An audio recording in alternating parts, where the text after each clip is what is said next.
And we are live. Hello, everyone. Welcome to episode 20 of the Whoa. MTVM podcast. We have made it to 20 episodes. It is insane.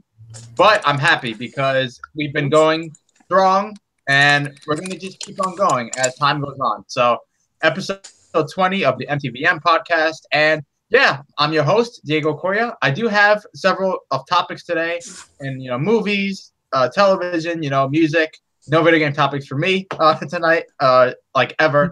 But yeah, since we were off last week, I think we all have several topics, to make up for that. So yeah, before we get to all that, would you guys like to do your introductions like you always do? Hey, what's up, you guys? Film Fandle 599 here again, and we're back. We're back for the MTVM podcast. After a 2-week hiatus that felt like 2 years, we're back. With episode 20. We're at 20 episodes, and we still haven't killed each other. It's amazing. But it's awesome that we've done this for 20 episodes already. It feels I feel like we've done this longer for some reason. I don't know why, but it's awesome. So 20 episodes in, and let's hopefully we get to 20 more or beyond that. Honestly, so yeah. Yeah, I mean, so far that's the plan. It's been going well. So, like I said, it can only get better from here. Exactly. All right.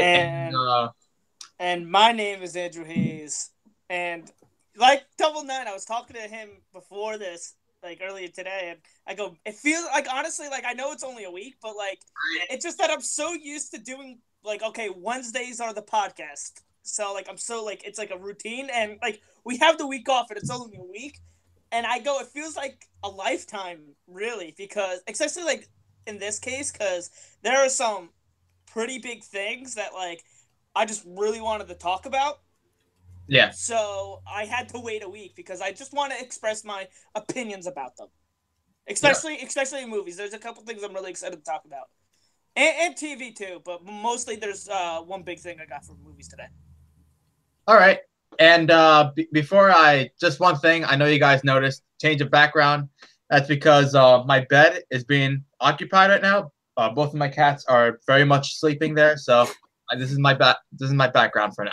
So this might be my new background for now. I don't know. I like this. That looks nice. I mean, you got the Wilson volleyball in the background. You got all the Blu-rays. It looks nice. I missed it before I moved because I had like a Wolverine poster behind me. I had my autograph of JBL behind me. I had like a Ghostbusters poster above me. But now I moved and I got nothing for now.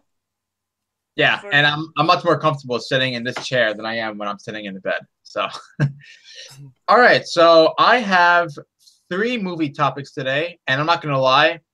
2 of them I'm not even that excited to talk about, but I'm going to talk about them anyway because they're big.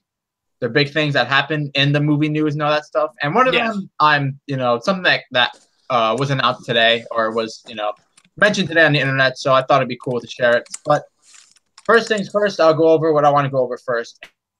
And this was announced last week, which is regarding Jurassic World 3. The second one's not even out yet, and we already have news about the third one. And the news is Colin Trevorrow is going to be directing the third one. He's going to be coming back to direct part 3. Oh, boy. Yeah, oh, boy. So basically, he's doing what J.J. Abrams is doing for the new Star Wars trilogy, where he directed the first one and he's coming back for the third one. Except Jurassic World is nowhere near as good as Force Awakens. But anyway, and I'm sure the new one isn't going to be as good as Last Jedi. Yeah, probably not. But okay, so I don't even know what to think of this because I think I mentioned before my thoughts on Jurassic World. I think it's fine. I think it's decent. I gave it like a 7 out of 10 at best. It's a fun movie, nothing more, nothing less. As far as the second one goes, I'm not dreading it or I'm not hyped for it. Like I'm most likely going to see it, but I'm not like so excited or like dreading it at all. And for the third one, I don't know. Like I said, Jurassic World was fine. I didn't see the Book of Henry, which apparently was so bad that it made Colin Trevorrow fired from directing episode 9. But he's coming back for Jurassic Park 3. Jurassic World 3.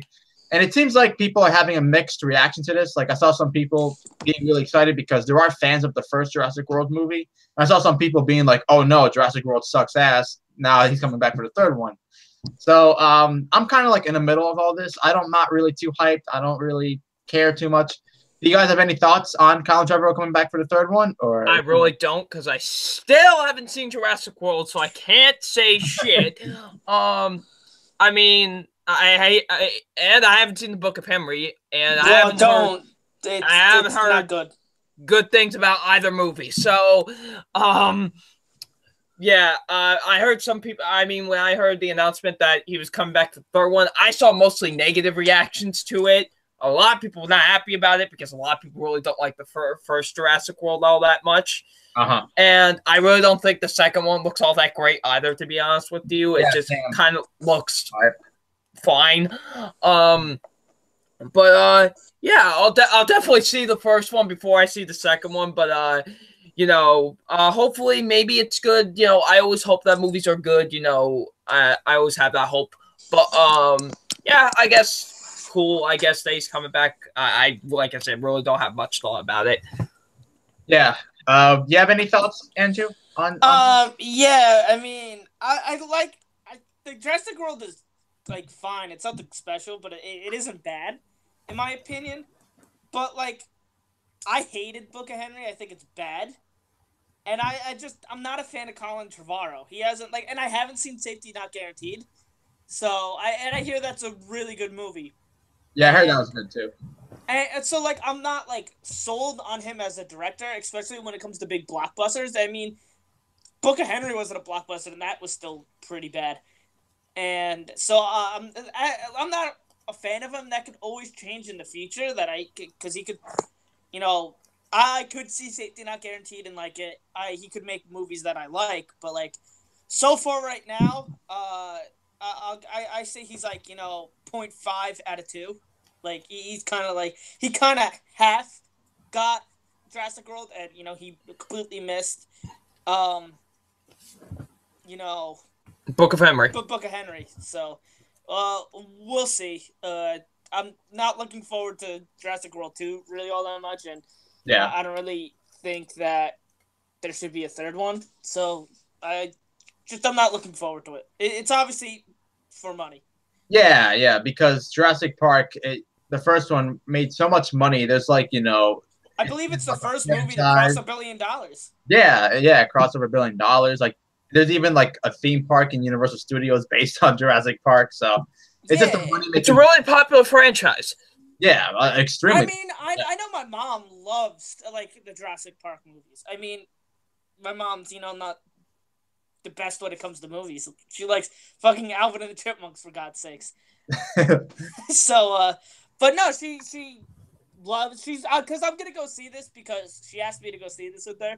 So but the only reason I'm going to see it, the new one in theaters, is because I promised her. So that'd be pretty shitty. I'm likely gonna see it too in theaters. But. Yeah, but if it weren't for my mom asking me, I probably wouldn't see this in theaters, to be honest. All right. Well, we do have some people in the live chat. We have Owen Buckner, Sammy, Danny Westman, Justin Williams. Okay, Owen Buckner says, sorry, just 1 second.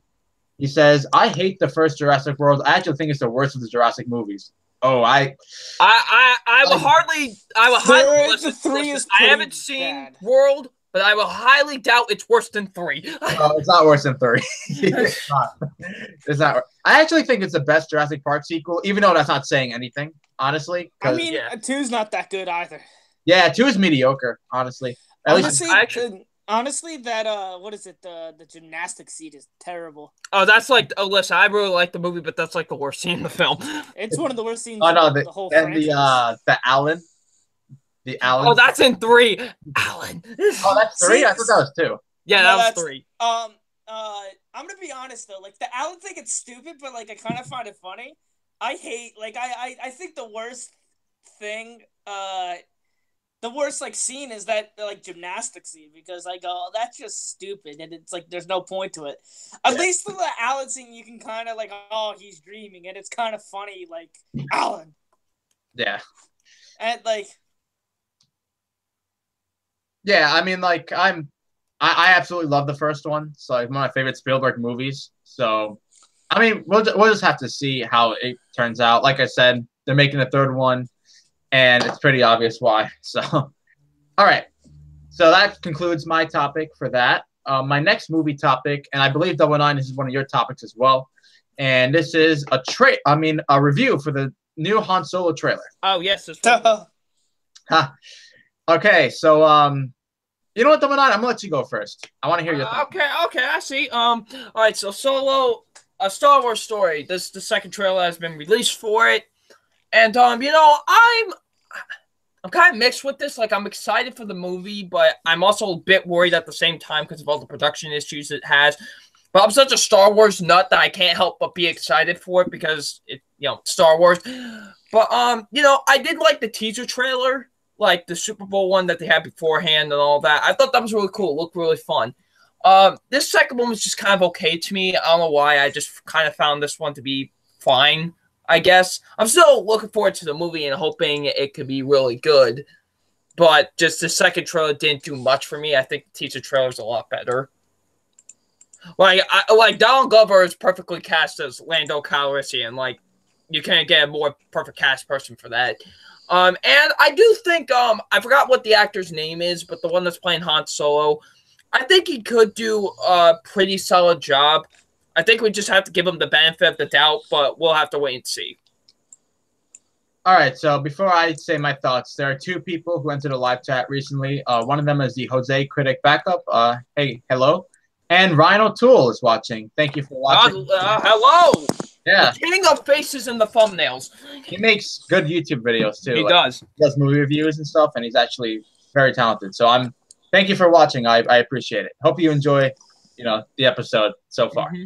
Anyway, my thoughts on the Han Solo trailer, I gotta be honest. There's been 2, 3 trailers, and I'm not sold. I don't know what it is. I don't think it looks awful or anything. It doesn't look like a bad movie, but it just looks so bland to me. It looks honestly, and I wrote this on my Facebook a couple of days ago. I think it looks mediocre. Now, there is one thing I will say I will agree with you on Double Nine, and that is that Donald Glover looks great in this movie. He looks like he can steal the movie for sure. Like, he looks perfectly cast, and I like Donald Glover a lot as an actor. Like, I feel like he has a likable presence about him, and I just think he's very, charismatic, and I feel like he's going to really deliver, in the performance for the Han Solo movie.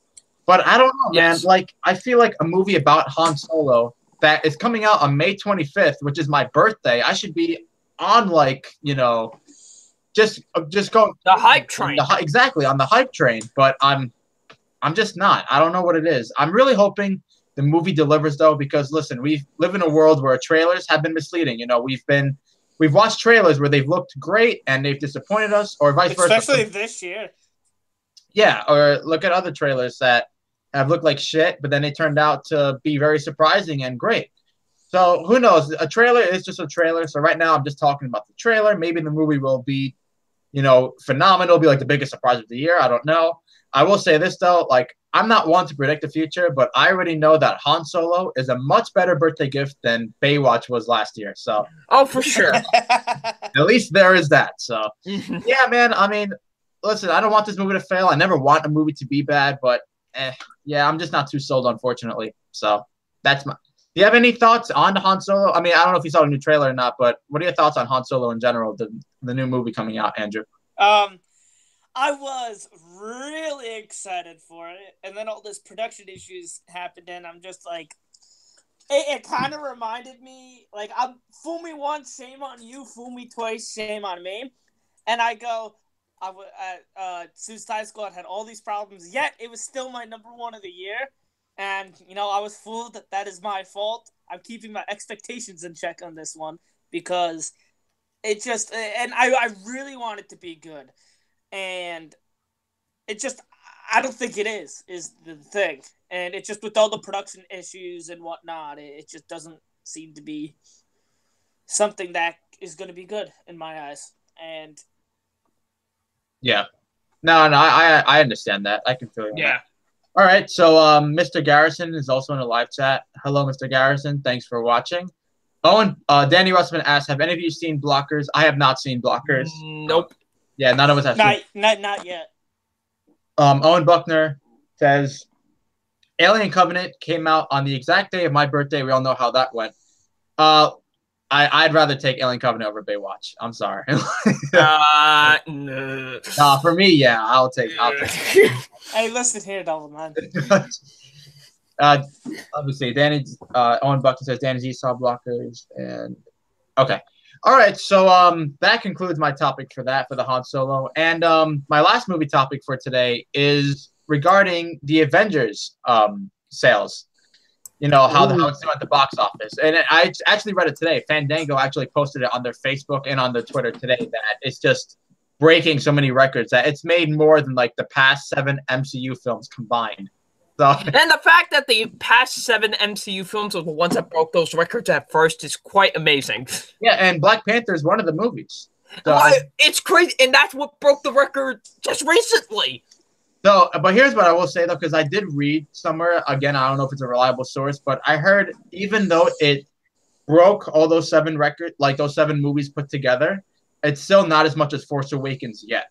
So, okay. I mean, it's still it's pretty damn impressive, though, like that they were able to do that.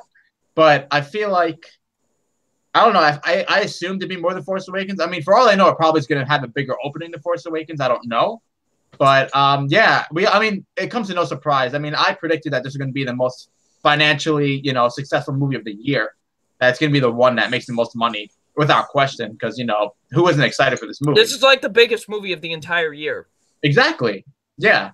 So, do you guys have any thoughts on that? Does that make you happy? Are you guys surprised? Like, well, I'm not surprised by that, but this, it's exciting. Like, I love it. Like, it's awesome. This is my most anticipated movie of the year. Who the fuck am I, King? This is everybody's most anticipated movie of the year. Not really. But you get the point. But a lot of people are looking forward to this. And I can't wait. April 27th. It's only in like what, 2 or 3 weeks. Yeah. So I mean, let's just get the hype train going. Let's go, boys. Okay, so yeah, and I actually bought my ticket for Infinity War, so I'll be seeing it that Friday morning on the 27th. Nice. Okay, so just a couple. I'm sorry, just trying to catch up on all the comments. Matt Montada is in the live chat. Thank you for watching. I am doing well. Justin Williams says Alien Covenant was all right, but not worst film of 2017. And Daniel Russman says A Wrinkle in Time came out on my birthday. Still haven't seen it, but I heard it's bad.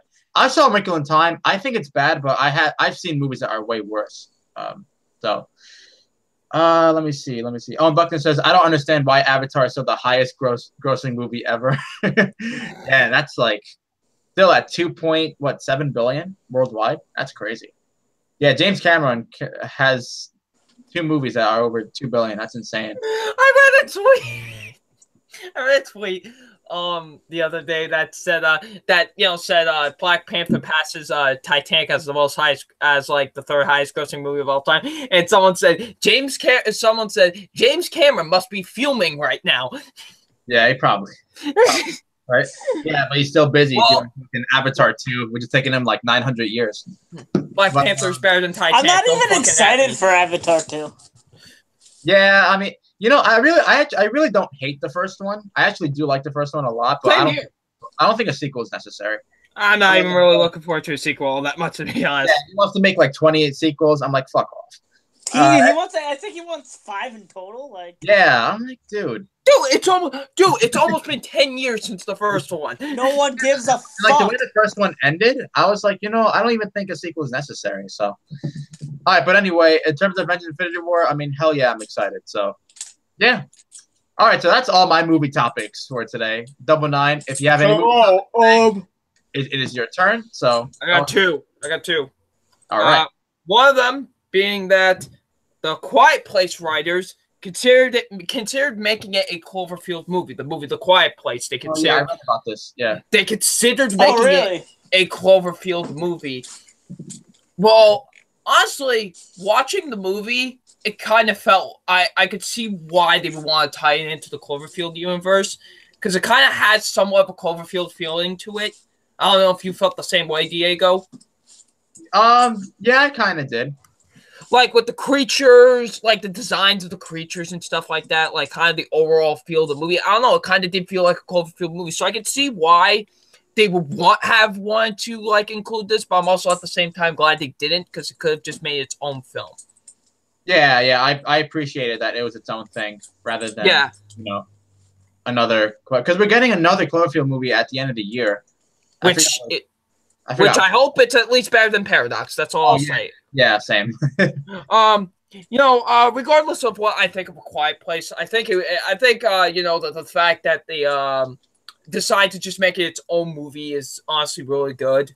And, not trying to, like, let's just make a Cloverfield movie. Like, I'm actually glad that they made it its own thing. So, but that would have been interesting if they decided to include it into the Cloverfield universe. I think that would have been interesting if they did go with that. So, that's any thoughts on that from the two of you? Yeah, I mean, there was rumors that it might have been a Cloverfield movie. Which I wouldn't have minded, but I do appreciate that John Krasinski did his own thing. Not everything needs to be tied into everything. Like it's kind of cool on one thing; it's its own separate story or a separate thing. And I mean that's pretty much my thoughts on it. I mean, I'm okay with it being its own thing. I'm happy with the film, with the way the film turned out. So that's my thoughts. Yes. Did the Mr. Andrew? No, I agree with you guys. Like, I could definitely see how it could have been, but I'm glad it was its own thing. Mm-hmm. All right, Double Nine, and what is your next topic? This is my last movie topic, actually. All right. Collider. You good? It's what? Sorry, so Owen Buckner says Avatar was good up until the last 30 minutes where it turned into a Transformers movie. The directing in the last 30 minutes of Avatar is way better than anything in Transformers. I'm sorry. I cannot stand the Transformers movies. I'm sorry. Oh, good. So Collider is back with another list. They did another list like they did with the top 50 superhero films. They did the top. The top 10 Steven Spielberg. Yes, they did the top 10 Steven Spielberg movies this time around. And I'm here. They finished the list, so I'm here to tell you what the list is. All right, tell us. All right, so here we go. So coming at number 10 is Minority Report. Hey, awesome movie. Terrific film. I think it should be a bit higher because it's, I don't know, it's like in my top 5 personal favorites, but I'm glad it made the list overall. Oh, yeah, same here. It's a great movie. All right, number 9 is Catch Me If You Can. Terrific film. Love Catch Me If You Can. Number 8 is Close Encounters of the Third Kind. Yeah. I mean, it would be honorable mentions for me. It is a really good movie, though. Number 7 is Indiana Jones and the Last Crusade. Yeah, that's a great My one. personal favorite Indiana Jones movie. Wrong. Shut up. My number 6 is Schindler's List.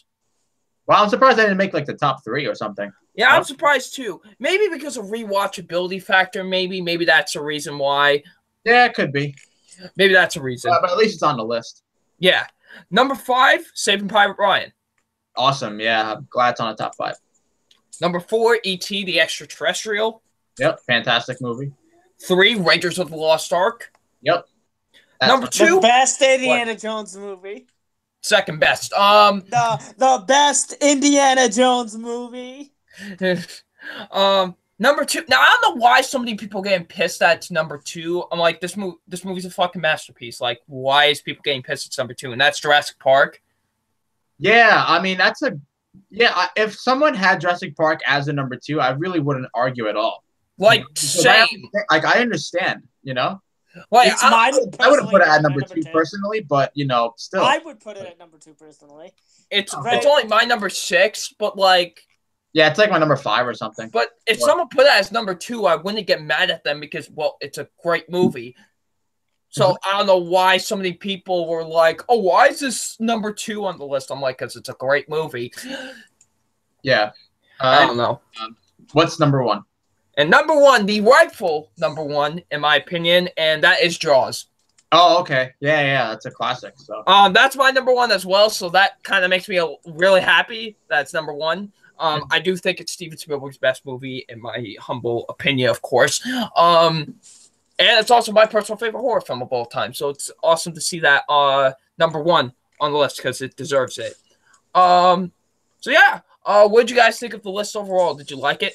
Yeah, no, really solid choices. I really liked and loved all the movies that's on the list. Well, I think we did a top 5 Steven Spielberg podcast like Yes, a couple months ago, and we even mentioned that doing a top 10 list was even hard because the guy has made so much classics and so many great films over the years, over the decades, and just putting it down just to 10 is hard because the guy's made over 30 films in his life, and it's like so many of them are just so good, So, and honestly, like even if they had Minority Report, which they had at number 10, if they had a number 1, like I could understand because Minority Report is like a one of a kind science fiction film, you know. So, and that's what's great because a lot of these movies are different genres and like totally different from each other. You have like a movie like Schindler's List and Jurassic Park, 2 films that are just like so different, and also released in the same year, might I add. But they're both just excellent in their own way, and that it just showcases how much Steven Spielberg is a very talented director. And Exactly. and yeah, I mean, and he still proves it even with Ready Player One, which I really enjoyed. And yeah. Yeah, true. Andrew. I mean, no, it was a really good list. You can't argue with Jaws, really, or any movies in the top 10, really, because they're all brilliant movies. I mean, Jurassic Park is personally my number 2, right below the true rightful number 1, the best Indiana Jones movie of all time, Raiders of the Lost Ark. No, Kingdom of the Crystal Skull is the best. What are you guys talking about? Yeah. You shut your pie hole. But yeah, no, like Diego said, like it's 1994. He made Schindler's List and Jurassic Park. 93. Completely different movie. Oh, 93. My bad. Yeah. Made 2 completely different movies. Yeah. And they're both masterpieces. And I think he did. I think it was 2011. He did it again with Tintin and Warhorse. I love both of those movies. Yeah, Warhorse is great. I still have yet to see Tintin. Warhorse is actually really underrated, I feel like. Yeah, that was nominated for Best Picture, too. Yeah. I remember watching... Do you remember... I remember sophomore year for the band and chorus, they went to Disney, and we watched Warhorse on the way down. And I was just like, I didn't really think I was going to pay attention to it all that much because, I'm on a bus and whatnot. But, like, man, like, I was, like, paying attention. Like, it's a great movie.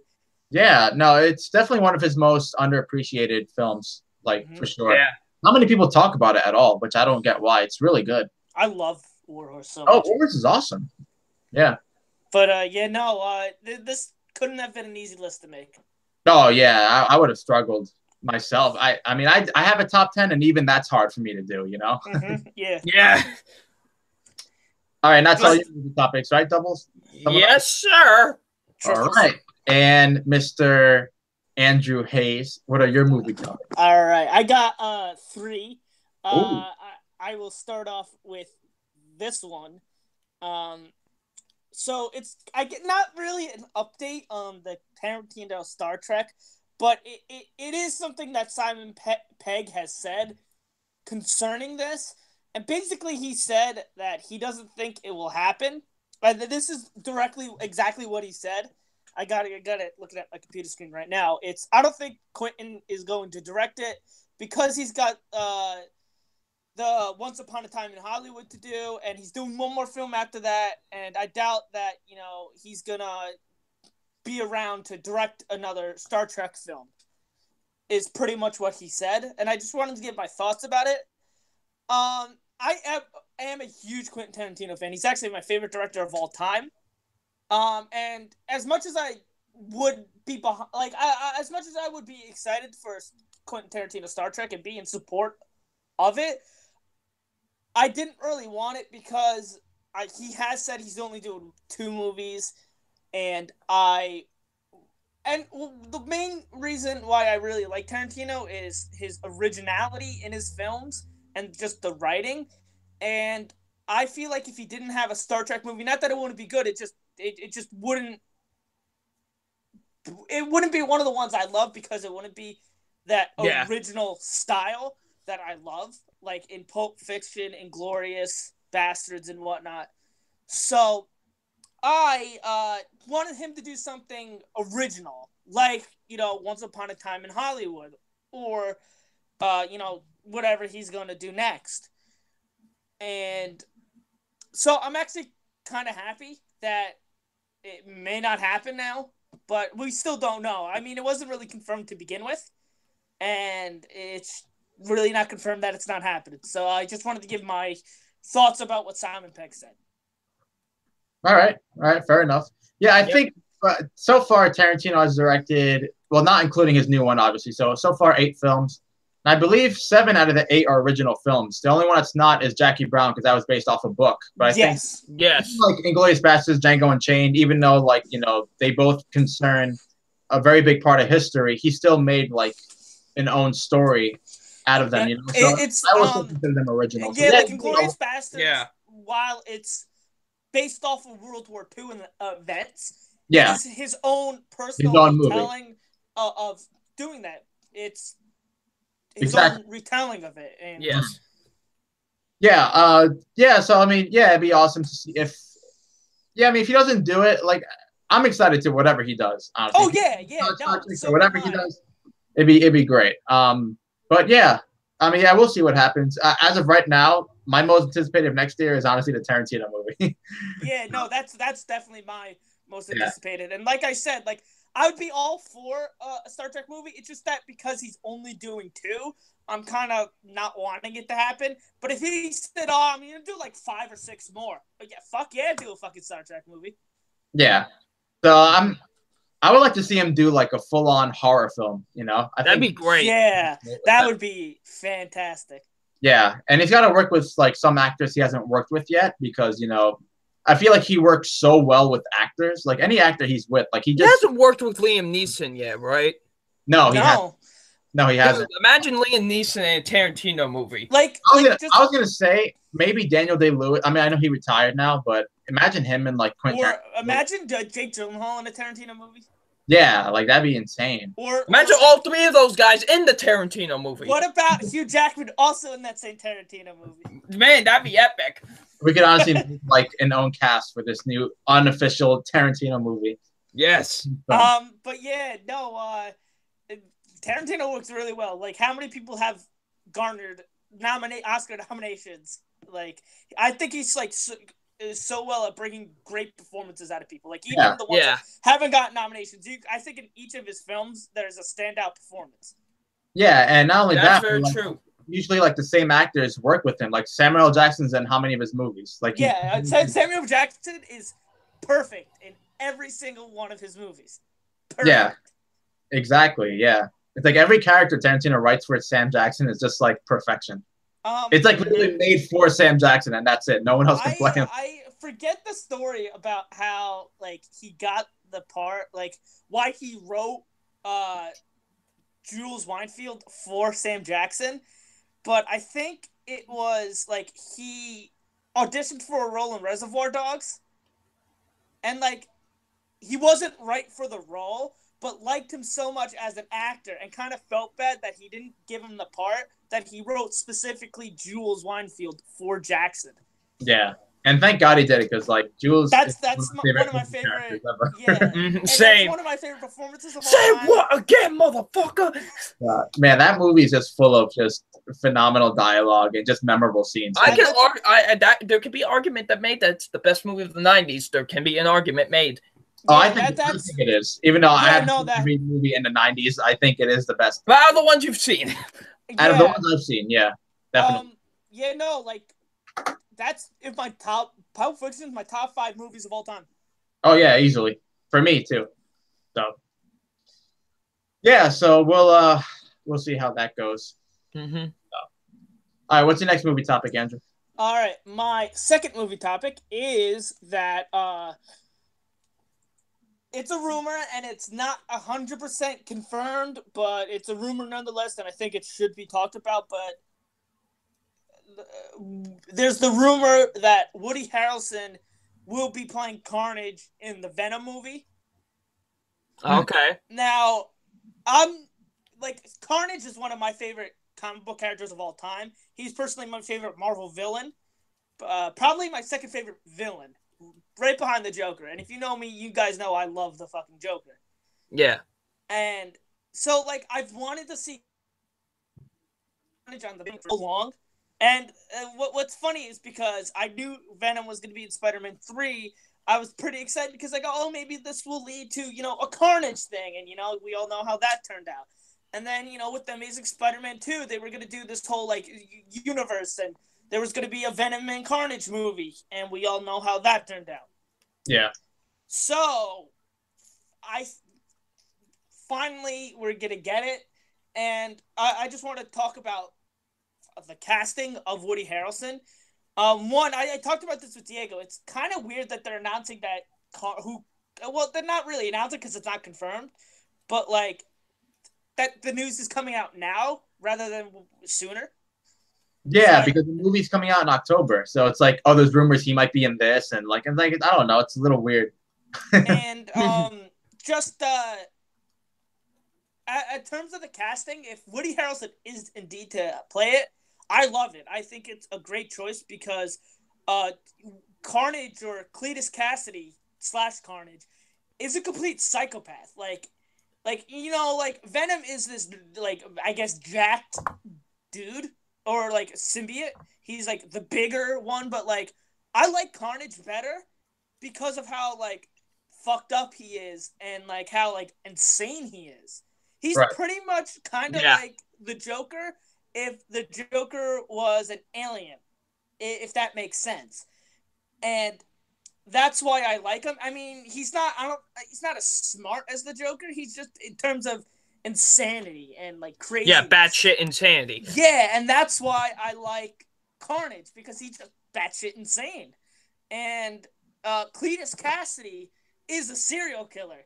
And just Woody Harrelson, I really like as an actor, and just I think Woody Harrelson could potentially like kill it in this role. So even though I'm not like necessarily like super excited for this Venom movie, the one thing I am super excited for is seeing Carnage on screen and potentially Woody Harrelson as Carnage. So I'm if it is true that Woody Harrelson is Carnage, I'm very happy about it. I'm very excited about it. What do you guys think? Yeah, no, he's a very talented actor, so I feel like he could pull it off if he were to play the role. But I don't like. It would be awesome seeing Carnage for the first time on screen because I've always wanted to see him on the big screen. But the thing is, I'm not even that excited for the movie, so I'm like 50-50 on it. So. Yeah. I love Woody Harrelson. I think he's a great actor, and he has shown that he can play like a villain type of role. I mean, War for the Planet of the Apes. Planet of the Apes, yeah. Yeah, that showed that perfectly. So, if they do cast him as Carnage, I would love to see. I think he would be a really good choice for the role. Mm-hmm. Yeah.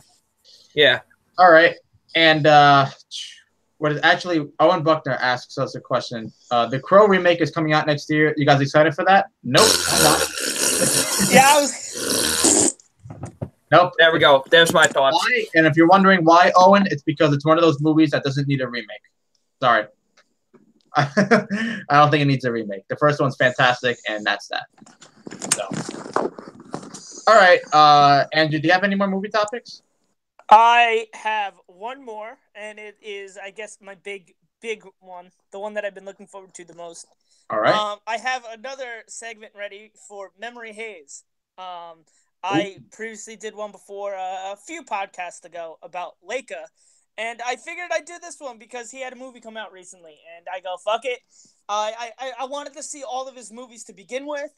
And this movie is coming out, so I think this is a perfect time to do one, and that is Wes Anderson.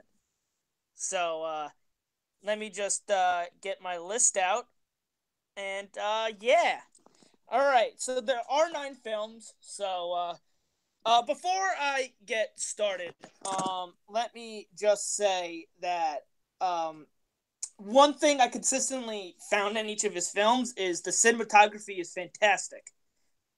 Consistently, the cinematography is very, very good, and I just love the shots in it. So that's just one thing that is very constant and good. And his style is pretty much the same throughout all of his movies. Mm-hmm. All right, so coming in at number 9 is The Life Aquatic with Zizou. It's most certainly his weakest, and why I don't didn't hate it. I actually liked it. It's definitely by far his weakest, in my opinion. The first 30 minutes, I will say, are actually really, really good. But after that, it kind of loses its steam. The pacing kind of gets really bad and does get a little bit tedious. And but I do really like Bill Murray in it is really good, and Kate Blanchett in it is really good. And even though I'm not a huge fan of Owen Wilson, he does do a really good job in this movie as well. And it's not the best movie because the pacing does get a little bit like bad at times and does get a little bit boring. It's still one that I found enjoyable. Coming in at number actually, I'm sorry. Just before I cut you off, there's one thing I want to add. I haven't seen the movie, but I know Watch Mojo did top 10 most underrated movies of all time, and if I'm not mistaken, I think that movie is ranked as number 1. Oh, okay. I mean, it's just one that I found to be the weakest. It's okay, and it's not a bad film by any means. Okay, all right. All right. Coming in at number 8 is the Darjeeling Unlimited. This is another one where it's good. It has good performances, and I do enjoy the story. The pacing is what really kills it in this movie. But I will say this is, I would say, because this is 2007. This is probably one of the best movies of example of where his cinematography is fantastic. And this does have Owen Wilson, Adrian Brody, and Jason Schwartzman. They're all three good. They play brothers, and basically their father died, and they're going on this expedition to go find themselves in India. So I do really like the relationship they have, how they play off each other, and it really kind of reminded me how good Adrian Brody is, because he hasn't really done much as of late. And recently he's just MIA. Yeah, and I mean, this kind of reminded me, Adrian Brody was a really good actor, or is a really good actor. So I really enjoyed him in this one. All right, coming in at number 7 is his first film, his directorial debut, and that is Bottle Rocket. Bottle Rocket is actually the first feature film to star both the Wilson brothers, Luke and Owen. So I found that to be very interesting. They both do really good, and basically what this one's about is Luke Wilson is in a mental hospital, and Owen Wilson, he gets out, and basically they go to do a bunch of bank robberies, and this is one that I found to be very enjoyable at times, but the pacing again is for me what kills it. But the performances kind of save it in a way, and the humor kind of saves it in a way. Number 7 is Bottle Rocket.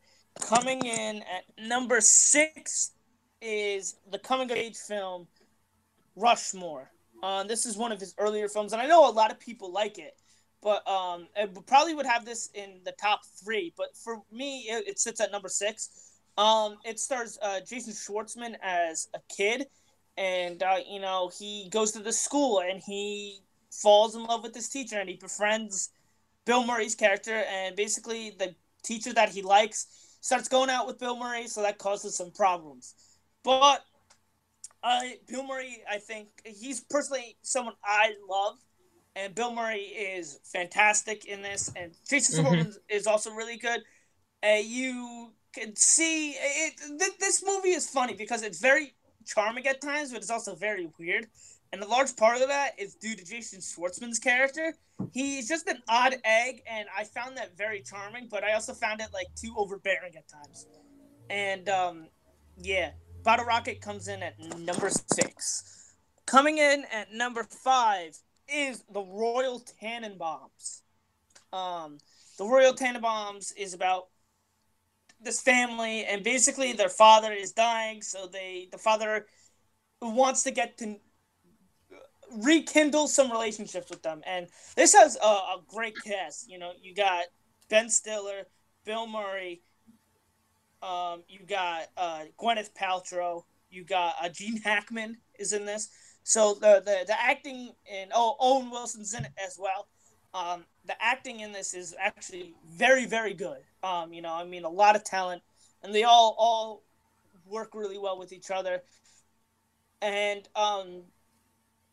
it's very funny. The only thing that kind of bothers me is Gene Hackman's character, Royal Tannenbaum. And I don't really want to explain why, because I feel like it kind of ruins the movie a little bit. But for me, I didn't really care for Gene Hackman's character because he kind of is a shitty person. But it's still a very good movie. Coming in at number 4 is Fantastic Mr. Fox.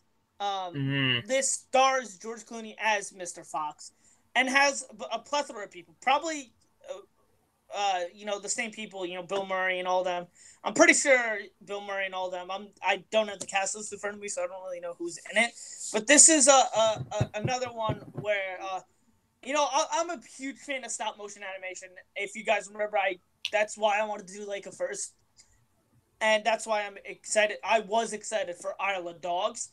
And the stop motion is great in this. And again, like, the camera work is fantastic, the humor is fantastic, and the story is fantastic. And I really do like the character of Fantastic Mr. Fox. I think it's a great character. Coming in at number 3 is his most recent one, the one that I actually just mentioned, Isle of Dogs. This one, it's easily one of the best of the year so far.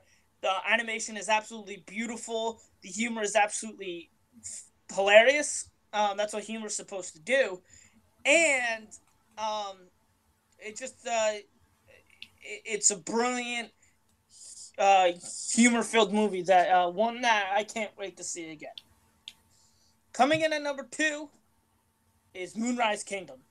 Nice. I absolutely adore this film. This film is so charming, so funny, and again, the camera work and set design is beautiful. It's a really romance movie, really, when you think about it, and it is beautiful in that sense. Moonrise Kingdom is my second favorite movie.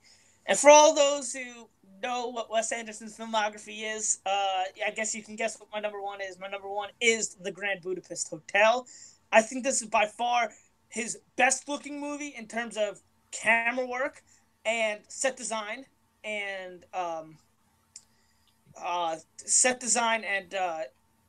costume design. I think that all looks beautiful. But this is also his best, I think, in terms of story and humor. I think the story is absolutely wonderful and charming and hilarious. I really love the relationship between Ralph Fiennes and the bellboy. I can't think of his name. He plays Flash and Spider-Man: Homecoming. Yeah. I know what you're talking about. I know what you're talking about. But this also has a bunch of mainstays in Wes Anderson films. Bill Murray's in this. Jeff Goldblum's in this. Adrian Brody, Jason Schwartzman's in this. Owen Wilson. I'm pretty sure Luke Wilson's in this. You also got Saoirse Ronan. And I already mentioned the two main people. F. Murray Abraham's in this. And so, like, this is a very talented cast. Probably the most talented out of any Wes Anderson one. I'm pretty sure Tilda Swinton's in this, too. And what's-his-face is in it. He doesn't have a big role. But Luke Hedges is in this, and so is Willem Dafoe. Those are all, like, really good actors. A lot of them do have Oscar nominations, so you can see there's clearly some talent. Yeah. And I think this is the best acted, best told story, and like I said, the best looking, in my opinion. So, Grand Budapest is my number 1. That's it for, I guess, this segment. But I do want to say something. I do have 2 planned. I will say them now. I did a ranking of these 2 on previous podcasts, but the problem with those is a lot of the films I hadn't seen, so I thought about it, and I want to redo them because I want to rewatch them, because the whole point of this is for me to rewatch them to get the rankings of them. So I will be redoing the MCU and the Pixar.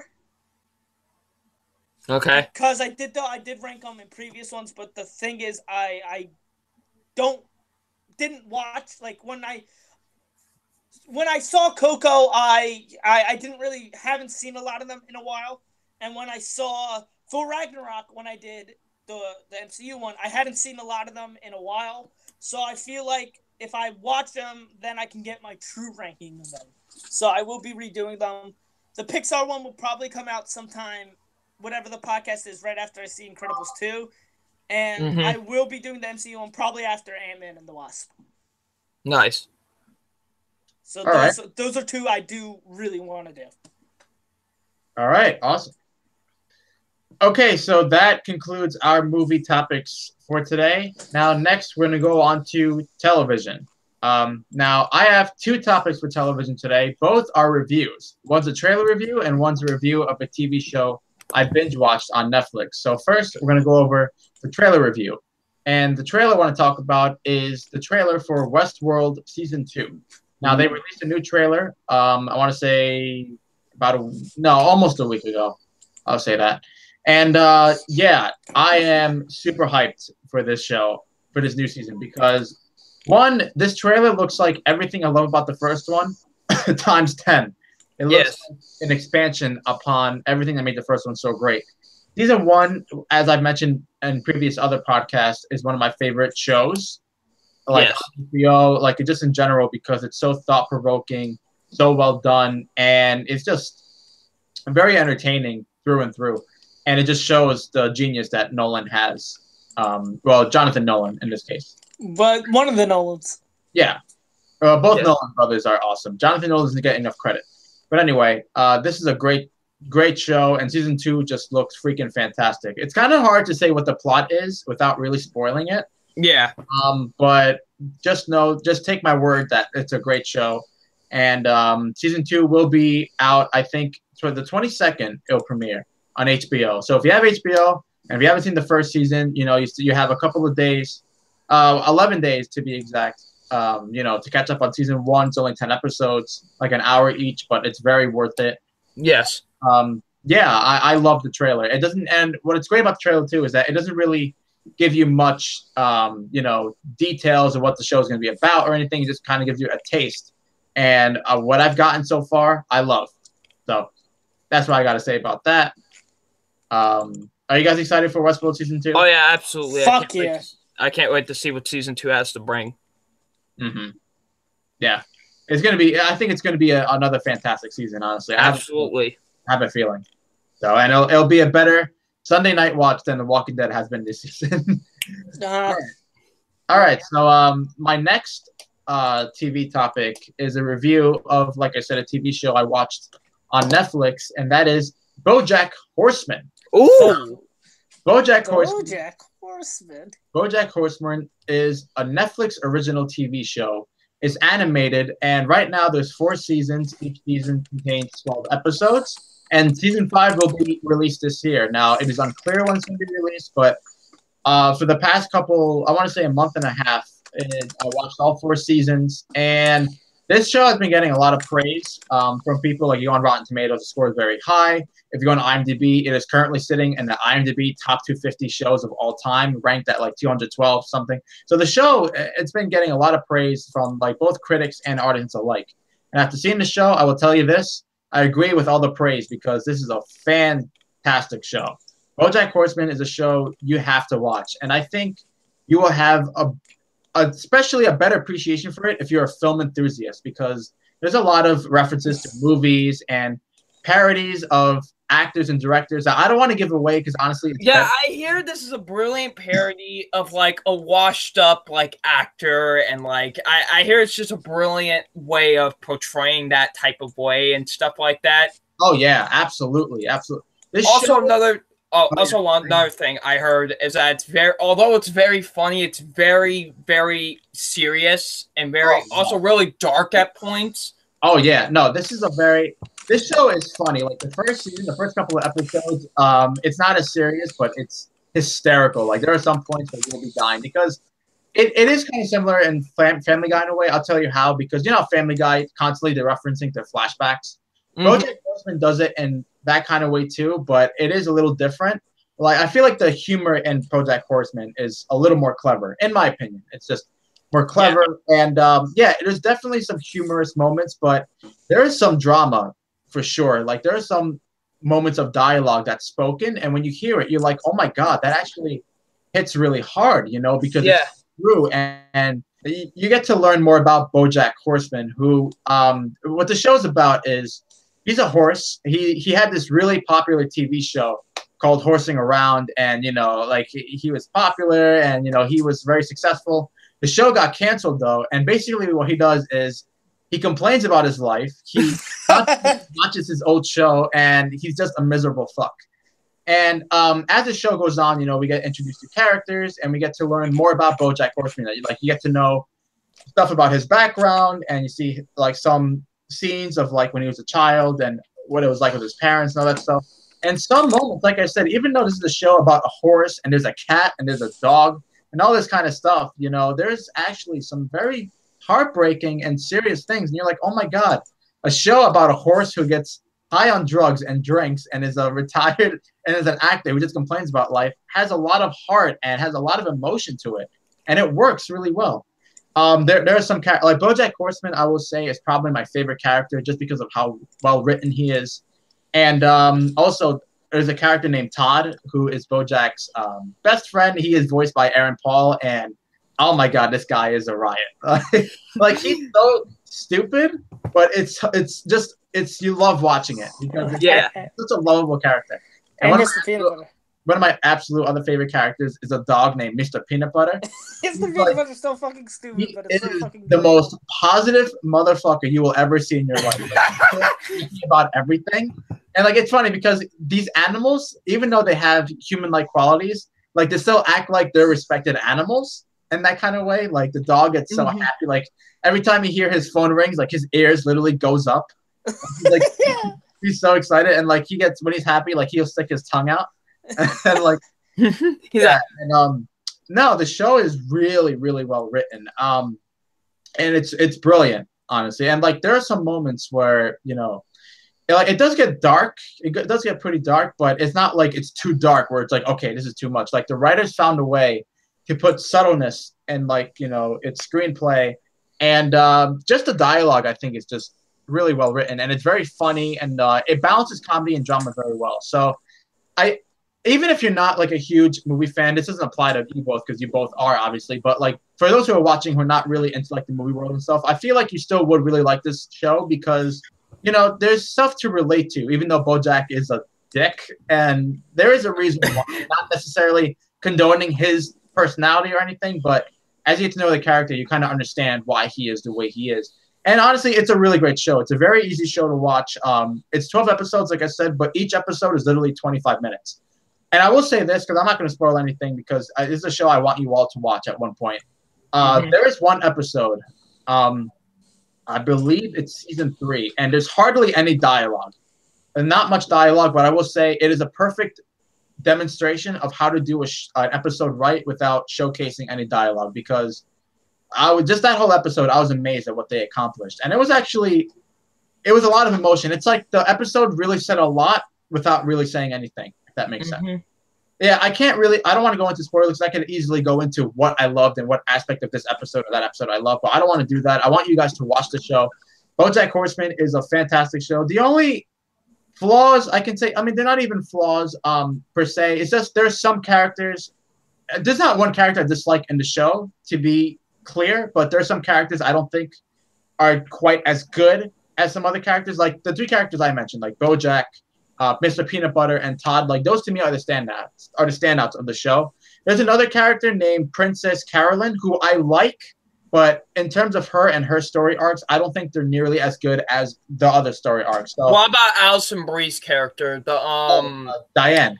Yes. Yeah, no, she's a really good character too. But this is me personally. When you compare those characters to BoJack, Todd, and all the shenanigans Mr. Peanut Butter goes to, I feel like whenever an episode's on, I'd rather watch them than Like the other ones are good. Yeah, I'll give you an example. Okay, look at Daredevil season 2, right? Like when you're in the Punisher, you're like, oh my god, this is great. And when you're in Elektra, you like it, but you'd rather be with the Punisher because that story is just more investing. If that makes sense. So it's that kind of thing. But honestly, I wouldn't even say it's a flaw. It's just a personal thing with me. Other than that, this is a very terrific show. I would highly recommend you watch it. If you have Netflix, go watch BoJack Horseman. I think Lucas, when he used to do the Pain and Gain show, he described the show perfectly, and that is Birdman meets Family Guy.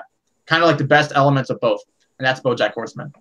Terrific show. I mean, the fact that it's a show about a horse who gets high on drugs and it's an alcoholic and he's a miserable fuck, and there's a cat and there's a dog and there's all these animals. Don't let that turn you off because, honestly, I'm telling you, this is a show you got to watch. So that's my review of BoJack Horseman.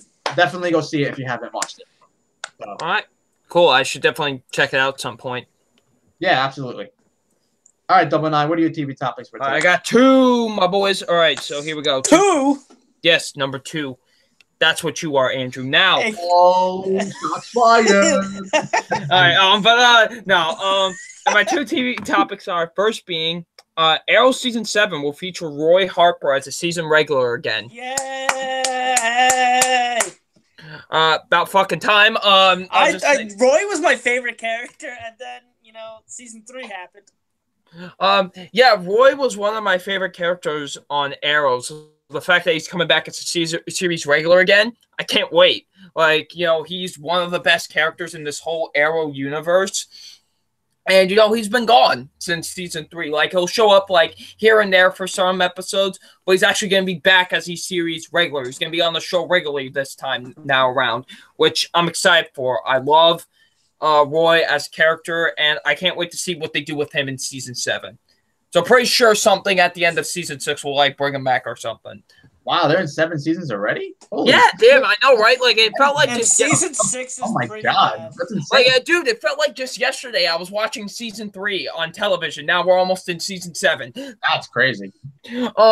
Flash is almost on season 5. Like, that show just started in 2014. Like, that's crazy. Yeah. What the hell? So yeah, now it's even harder for me to recommend these shows to people because they're 23 episodes and there's so many seasons. Yeah, that's the thing with me. Like, it's just way too. You see, when I started watching the show, it only had 2 seasons to it, so I was lucky. Oh, when I started, Arrow was on season 4 and Flash was on season 2, so I had to watch a fucking lot, bro. I only had to watch the 2 seasons of Arrow, so I was lucky. All right, so yeah, that should be cool. I can't wait to see that. Andrew, I know Diego doesn't have any thoughts on it since he doesn't watch the season. So Andrew, do you have any thoughts on it? Yeah. I'm very happy about this. Like I said, Roy Harper was my favorite character in Arrow before he magically disappeared in season 3. And I'm very happy because every time he does come back, I get really happy. Those are great episodes. And honestly, I haven't been a fan of Arrow this season. It's not a very good season in my opinion. It's probably my least favorite season so far. Yeah, same here. I thought it couldn't get any worse than season 4, but oh boy, did it get worse. But yeah, no, the best episode this season was when Roy came back. So I'm very excited. Hopefully, season 3 will be better than this. In season 7? Yeah. All right, Andrew, I'm pretty sure you might join me on this next topic, and that is a review of WrestleMania 33. Yeah, sure. 34, not 33. That was last year, you dumb shit. 34. All right, okay, here we go. Now, I'm not going to talk about... I'm going to be honest with you. I'm not going to be talking about every single thing that happened on this show. I'm basically mostly going to talk about the main highlights for me. So... the first main highlight was on the pre-show. My boy Woken Matati, yes, won the Andre the Giant Memorial Battle Royal, which was cool. I wanted him to win. I thought he deserved to win out of all the ones that were in that Battle Royal. And he won it with the help of Bray Wyatt, which is his new tag team partner now, which is pretty cool. That, honestly, this is the best thing for Bray Wyatt because this is the most relevant he's been in fucking years. Yeah, honestly, this is like the best thing for him right now. I hope they actually win the tag team titles. Yeah, I'm glad Matt Hardy won the Battle Royal. I thought he deserved it out of everybody. And Broken Matt Hardy is probably like the best gimmick of this whole entire decade. So, yeah. Yeah, for real. So that's that match. Then we had the Intercontinental Championship triple threat match, which I actually thought was the best match of the whole night. Yes, I wholeheartedly agree with that. It was a great way to start the show. Dude, it was like an amazing opening match, and Seth Rollins coming out as the White Walker from the Game of Thrones. Diego. When I say you would have thought like his attire was cool, like it was sick, bro. Like, dude, as big of a Game of Thrones fan as you are, Diego, dude, you would have freaked out for that attire. Like he came out with like the contacts and shit. It was cool. I'll show you a picture of it later, Diego. And my personal pick to win this match was Finn Balor because he's probably like my favorite superstar in the company in terms of like current wrestlers. He's really great, but I'm not too mad because Seth Rollins is the fucking man. So the fact that he won the IC, Seth freaking Rollins. Yes, so the fact that he's the IC champion, he's a Grand Slam champion, Grand Slam Rollins, baby. So I'm happy about that. I mean, I was freaking out. I posted on Seth, like, your new Intercontinental champion, Seth freaking Rollins. Like, I was freaking out about it because, it's awesome. I thought it was great because I think one of the funniest things about 31 when he won is he took the belt and went nuts and started swinging it around.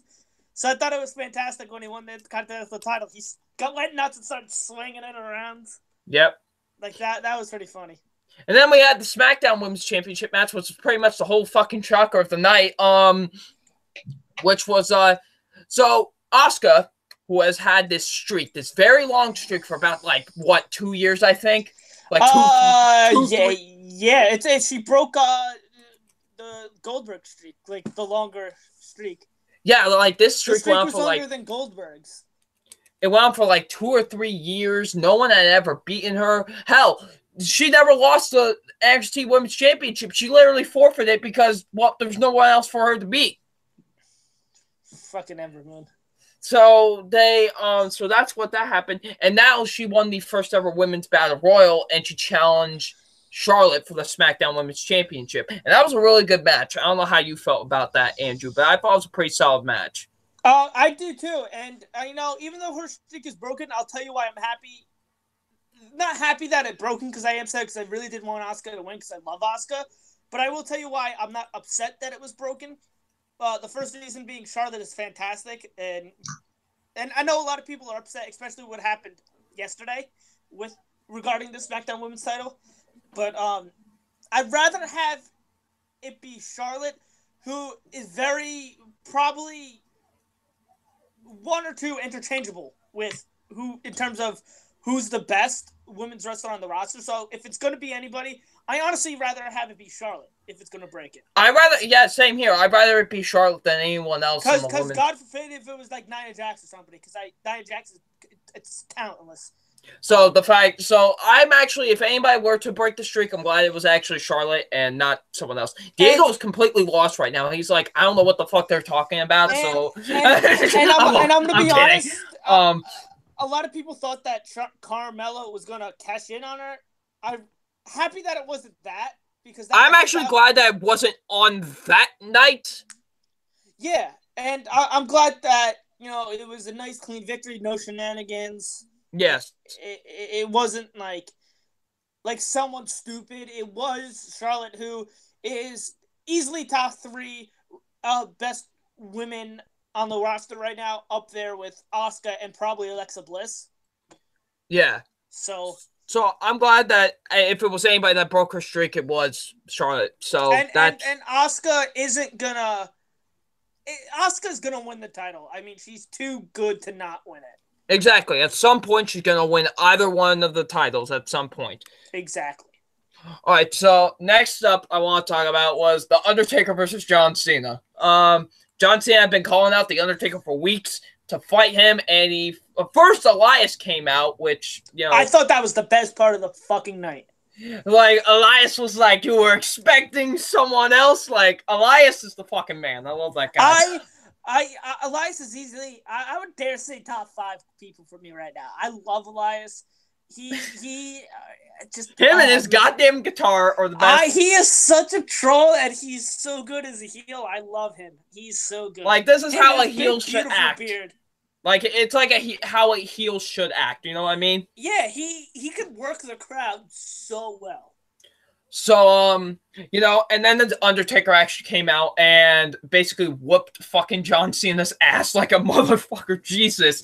Like, oh my God. I showed Diego this picture. Oh, it's of when the Undertaker rises up and John Cena just goes like, yeah. That was hilarious. Yeah. Oh my God. That was amazing. And then Undertaker, does the tombstone 1, 2, 3, Undertaker, rest in peace and shit. So, that happened. Daniel Bryan and Shane McMahon versus Kevin Owens and Sami Zayn. It was awesome to see Daniel Bryan finally back in the ring again. Yeah. After so many years, he had been out with an injury and stuff like that. So it was awesome for me to finally see him come back into the ring and fight again. And him and Shane McMahon picked up the victory. I actually thought the tag match was really good. Yeah, it was all right. Yeah, I thought it was a pretty fun tag match. But the better tag team match, in my opinion, of the night was the mixed tag team match. Yes, that match is probably my second favorite match of the night, to be honest. Honestly, same. I really enjoyed this tag match a lot. And I will say I'm very surprised with how well Ronda Rousey did. Ronda Rousey was actually good. What? I said I don't think she was going to do that good, and anytime there was a mess up, it wasn't her fault. It was Stephanie's fault. Yeah. So Ronda was pretty much flawless in this match. She was great. She actually knew, like I'm not gonna lie, whenever like people like these come into the wrestling business and try to, it's not that great. Like it really isn't. Like we've seen it before with like them trying to get like Quentin Rampage Jackson to TNA and stuff like that. Like it's fucking really Adam Pac-Man Jones fucking wrestled. He's a fucking football player. Give me a fucking break. But no, Ronda Rousey actually held her own and she was actually really great. And I quite enjoyed her in this matchup a lot. Same with Kurt Angle, Triple H. Stephanie McMahon was not that great in this matchup, but you know what? It was a fun, awesome mixed tag team match that I actually thought was a lot better than I expected it was going to be. So yeah, that was great. Speaking of tag matches, let's talk about both tag title matches. I'm not gonna go in depth. I have fucking choice words for the Raw tag team matches. Okay, but let's talk about the SmackDown. Let's talk about the SmackDown one first. The SmackDown one, the Bludgeon Brothers, I believe that's their name. Yeah, Harper and Rowan. They won the tag team titles, which is cool. I don't know if my pick to win was the Usos because I think the Usos are probably the best tag team going in the business right now. The Revival has something to say about that. Well, the Revival keeps on losing every single fucking week. Yeah, it's not their fucking fault. It's not their fucking fault. But I really enjoyed the Usos a lot, and it's cool that the Bludgeon Brothers are the tag team champions now, and they're actually doing something with Luke Harper and Eric Rowan again. So, I don't give a shit about Eric Rowan. I care a lot about Luke Harper though. Luke Harper should have been added to that goddamn matchup last year. I'm still furious about that. Okay. I have some yes, you're right. He was in the match. It should have been a fucking triple bet. I don't give a shit that he would have won. I would have loved to see him win. But god damn it, why the fuck would you do that? Right, that would have been a perfect triple threat matchup. One of the most underrated on the roster. He is so good, but you do nothing. Absolutely nothing. All right. Well, let's get back to the subject at hand. Now the Raw Tag Team Championship matchup. So the Bar was set to face Braun Strowman and a partner of his choosing. Oh boy. So Braun Strowman didn't have a partner. So what he did was he picked the kid. He basically kidnapped the kid from the crowd. His name is Nicholas, the legend himself. No, fuck Nicholas. He's fucking stupid.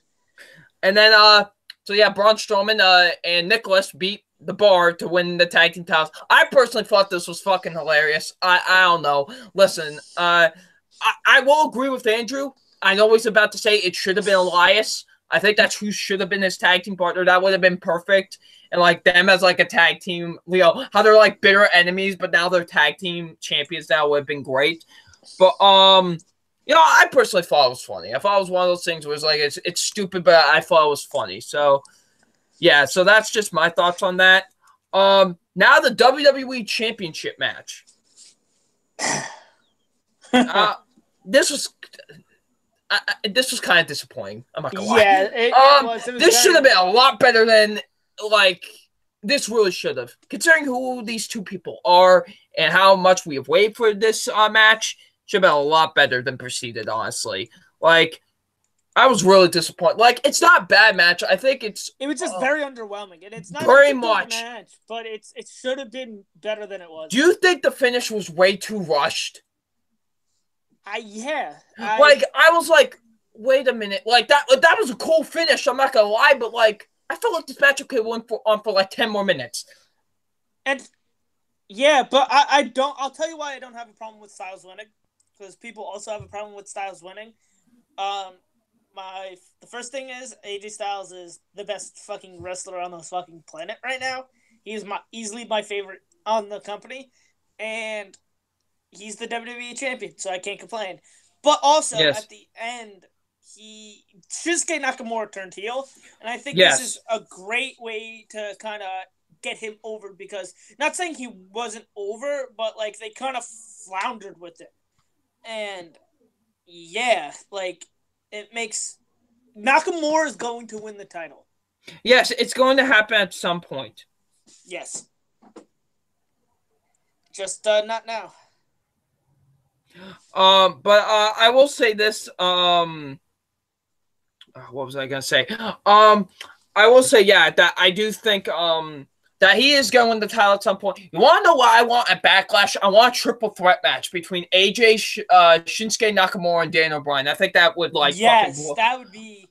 I think that would blow the roof off the place, and that might be. I think that would be like one of the greatest triple threat matches of all time if they do it right. Mm-hmm. All right, now on to the main event, which I think is pretty underrated, to be honest with you. No, I'll tell you why I have a problem with it, but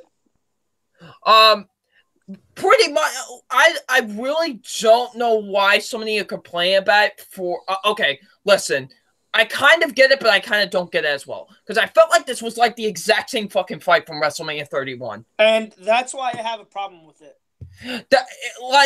I'm like, everyone loved it when it was 31, but like with this one, it was like I don't know. I found that a little bit confusing. Okay, well, I'll let you go, and then I'll tell you why. I don't know. I kind of enjoyed it because it was like a fucking brawl between the two of them. Like, it was just like, let's just fight. Like, it was kind of, that's probably like why I enjoyed it. By the way, that fucking elbow shot that Brock gave to Roman, and he started like gushing blood out of his head.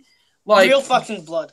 Like, that was real. Like, Jesus Christ. Like, it was like Vince pouring. I'm talking pouring. And Vince had a problem with that. Oh, man. And, like, his face was, like, all bloodied up. Like, Jesus, it was brutal. I personally, and by the way, I did not see the ending coming. I actually thought they were going to find some way for Roman to win. And the fact that actually Brock retained the title, I think he's going to win the title. Roman will win the title at the Greatest Royal Rumble. I think that's what's going to happen. Hopefully fucking not. Yeah, I personally enjoyed the main event. I thought it was a nice little brawl, but I could see the problem of why people don't like it, because it felt like the exact same fight from 31. But, you know, I personally like the main event. So Andrew? Well, the reason why like you said, it felt exactly like 31. So I found it to be very predictable other than the finish. And also, I think it's a huge problem that it took 6 F5s to put Roman away, when it took 1 to put Braun Strowman away, took 1 to put Samoa Joe away. Yeah. That's a huge problem. 5, he kicked out of 5 F5s. So they pretty much sacrificed the credibility of 2 guys who are over as fuck, 2 of the most talented people on this roster right now, for the sake of 1 guy. Yeah. Like, it's so stupid. Mm-hmm. And it's not a bad main event. There's certainly been worse. Last year, like, some people are like calling this like one of the worst main events of all time. I'm like, hold your fucking horses. Yeah, okay. Last year's was worse. 32's was worse. Fucking Bam Bam Bigelow versus Lawrence Taylor was worse. 27 was worse. 25 was worse. Oh god, the main event for 25. But yeah. Overall, I enjoyed the main event, but I can understand the problem of why people didn't enjoy it. So, yeah. I'm sorry that this review went on for long. It's WrestleMania. There's a lot of things that happened on this show. It's not like the biggest WWE event. Yeah, so there's a lot of things that happened at this show. I will say this. I did predict fucking Jinder Mahal winning the U.S. title. Oh, I didn't even talk about that. We don't need to. We don't need to. We don't even need to talk about. Let's not even talk about that. Let's just know that. Rusev was robbed on Rusev Day. And you also forgot to mention Nia Jax's Alexa Bliss. That match was so forgettable that I don't even remember it. Honestly, Nia Jax is terrible. She should not have won. And this match should not have been 10 fucking minutes. It should have been 2 fucking seconds. Yeah, so overall, I enjoyed WrestleMania. I'm not gonna lie, because I did like a good majority of the matches. Honestly, I had a pretty fun time with it, and I'm actually getting really back into wrestling as of late, which I'm actually happy about because I'm enjoying it a lot more, honestly. So I will say overall, I would give WrestleMania on a 10 scale a 7.5 out of 10. I feel like it's just I'm kind of like I think it's slightly a step above last year's Mania. I think that both are very, very mediocre. They're not bad, but they're not good by any means. Like, this one, I think that the Triple Threat's a standout. The SmackDown Women's is a standout. The mixed tag match is a standout. And, like, I felt like it started off, like, actually pretty good, but, like, by the end, it got, like, really weird and, like, the Nicholas thing was stupid. It should have been one of 3 people. It should have either been Elias, Neville, or fucking Kurt Hawkins because I thought it would have been hilarious. Oh my god, if it was knock Kurt Hawkins the fuck out and won him by itself, and Kurt Hawkins is a tag champ now. That would have been great. Oh my god, you know what would have been funny? If it was Kurt Hawkins, even though he like pumped through the wall, like fucking Braun Strowman does his finisher, but fucking Kurt Hawkins tags himself in and goes for the pin and ends his like losing streak. Yeah, that would have been good because Kurt Hawkins is a loser. But I'm just like they built it up like, oh, I don't need people. And then it's the fucking 10-year-old. Like I remember when he was going through the crowd, I go, oh look, there's No Way Jose. He's probably gonna choose No Way Jose, but he chose the fucking 10-year-old. I'd rather it be fucking No Way Jose. So yeah, I'd rather have it been the Big Show, and I really didn't want it to be the Big Show.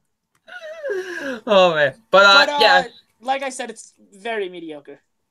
So yeah, that was my review of WrestleMania 31.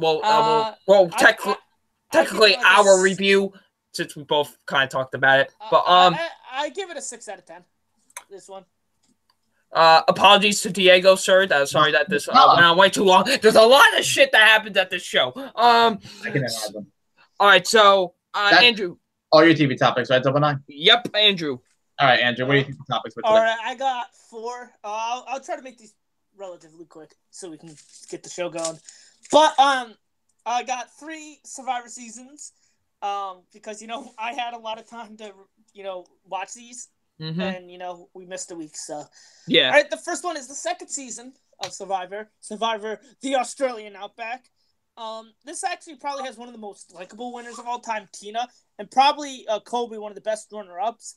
And people actually consider him bringing Tina to the end one of the worst decisions of all time because how likable she was and how unlikable the guy he should have brought was. This is an okay season. It's not good, not bad. It has actually a pretty good cast, and Tina and Kobe are easily the standouts. Jerry is also another big character, but she does get pretty annoying in the season. But this one's all right. It's mediocre. It's like a 6 out of 10. Yeah. The next one is actually the 3rd season, which is Survivor Africa, and this one I actually really like. I think it's a pretty underrated season. You got one of the probably the best and most likable winners ever, Ethan, and very, very good characters in Lex and Tom and T-Bird. Those are also really good. And this is the first time they had the tribe swap, which is really cool to see just how they did it and how it just changed up the game. And this has actually the first GOAT, in my opinion. GOAT being someone that you pretty much bring to the end. And this is a good season. I give it about 8.5 out of 10. Nice. Oh, okay. That's a pretty high score. And now for this season. Now, this season, it's a pretty interesting season. It's very notorious for being Russell Hansen's first season. Now, I know you two don't know who Russell Hansen is, but he's probably the most notorious player of all time. I and see. that he played like a complete douchebag. He burned people's socks. He stole stuff. Like he went insane. Like so he's an ass. Yeah, and a lot of people. This is pretty interesting because the Tribe he was on, going into the merge, had 4 people, but they were able to outcome, and 3 of the 4 ended up making the final 3. And he actually got second place this season. And a lot of people don't like this season because they felt he should have won, while the winner, Natalie, didn't. They felt they didn't deserve it, and she ended up winning. And I'll tell you 2 reasons why she deserved the win. One, her social game, because even though. Like I'm watching, kind of analyzing it this time around, seeing certain things I didn't notice before. Just really paying attention to certain people's games. And Natalie's, I try to pay attention to in particular, but her social game is fantastic. Like the thing that really kills Russell in this season and in other seasons is his social game, because he feels like he could just treat people poorly and expect them to give him a win because he's playing a good strategic game. But I think the most important game is the social game, because if I'm running around like an ass and I vote you 2 out, are you guys gonna vote for me for $1 million? No. If I'm nice to you guys, are you guys gonna give me a vote for $1 million? Probably yes. Yeah. That's why he didn't win, is because his social game was so poor. With that being said, this is probably the best he's ever played. And I'll get to his other 2 seasons. Oh, well, I actually did get to his one other season, Redemption Island. He didn't make it that far. But trust me, I will get to his other season soon, hopefully. But Natalie deserves the win. And a big problem with her being invisible and quote-unquote not doing anything is not her fault. It's the editor's fault. More than a quarter of the confessionals this season went to Russell. I think that is a big problem considering that he did not win. Yes. They should have gave more screen time to Natalie. But I do love this season. A lot, actually. And I think it's probably the most underrated season ever. And it actually has probably one of the most underrated contestants of all time, who also I think should have gotten more screen time because he ended up being a big player in the end. Brett, he is probably one of my favorite contestants because of how likable and how I think good he played. And just the fact that he really didn't get any screen time until he started winning was great. But other than that, you have some really cool characters, and Dave and John and Laura and Eric is pretty cool. And it's just entertaining all around, in my opinion. And I give this a 9 out of 10. This is a very good season, in my opinion. I would even say great season, and very, very underrated. Nice. And my 4th and final topic is I have another review to do of another show, and that is Rick and Morty. I'm interested. This is a show I've always wanted to see, but haven't had the chance to see yet. Now, the best way to describe it is Family Guy meets Back to the Future. Oh, okay. Basically, what it's about is Rick is a grandfather to Morty, and they go on all these wacky, zany adventures, and it is fantastic. It's so fun, so creative, so each episode is different, and they all have, I guess, they're all kind of connected together, but they all each are doing something crazy. Like Rick is always dragging Morty along, and I love the relationship between the two. And what they're doing in each episode is so crazy. And there's one episode in particular where there is like parasites that come to Earth, and they're trying to take over, and they take forms of other people, and their whole thing is that they take over the minds of other people and make you remember stuff that actually didn't happen so they could take over. So that episode is so funny because you know what's going on the whole time, but the characters really don't know what's going on. And that's why I love that episode so much. And that episode is amazing. Yeah, you know what episode I'm talking about. Yes, I do. Yeah, That episode. I believe with Mr. Poopy Butthole. Oh, Jesus. But you know, it's just such a fantastic show. Rick is very funny, but also very complex at the same time. And Morty, same thing as him. He's a very, very complex character. And there are some things Morty does that I won't spoil, but there's just some things that are just he ends up doing and that are hilarious. I love this show so much.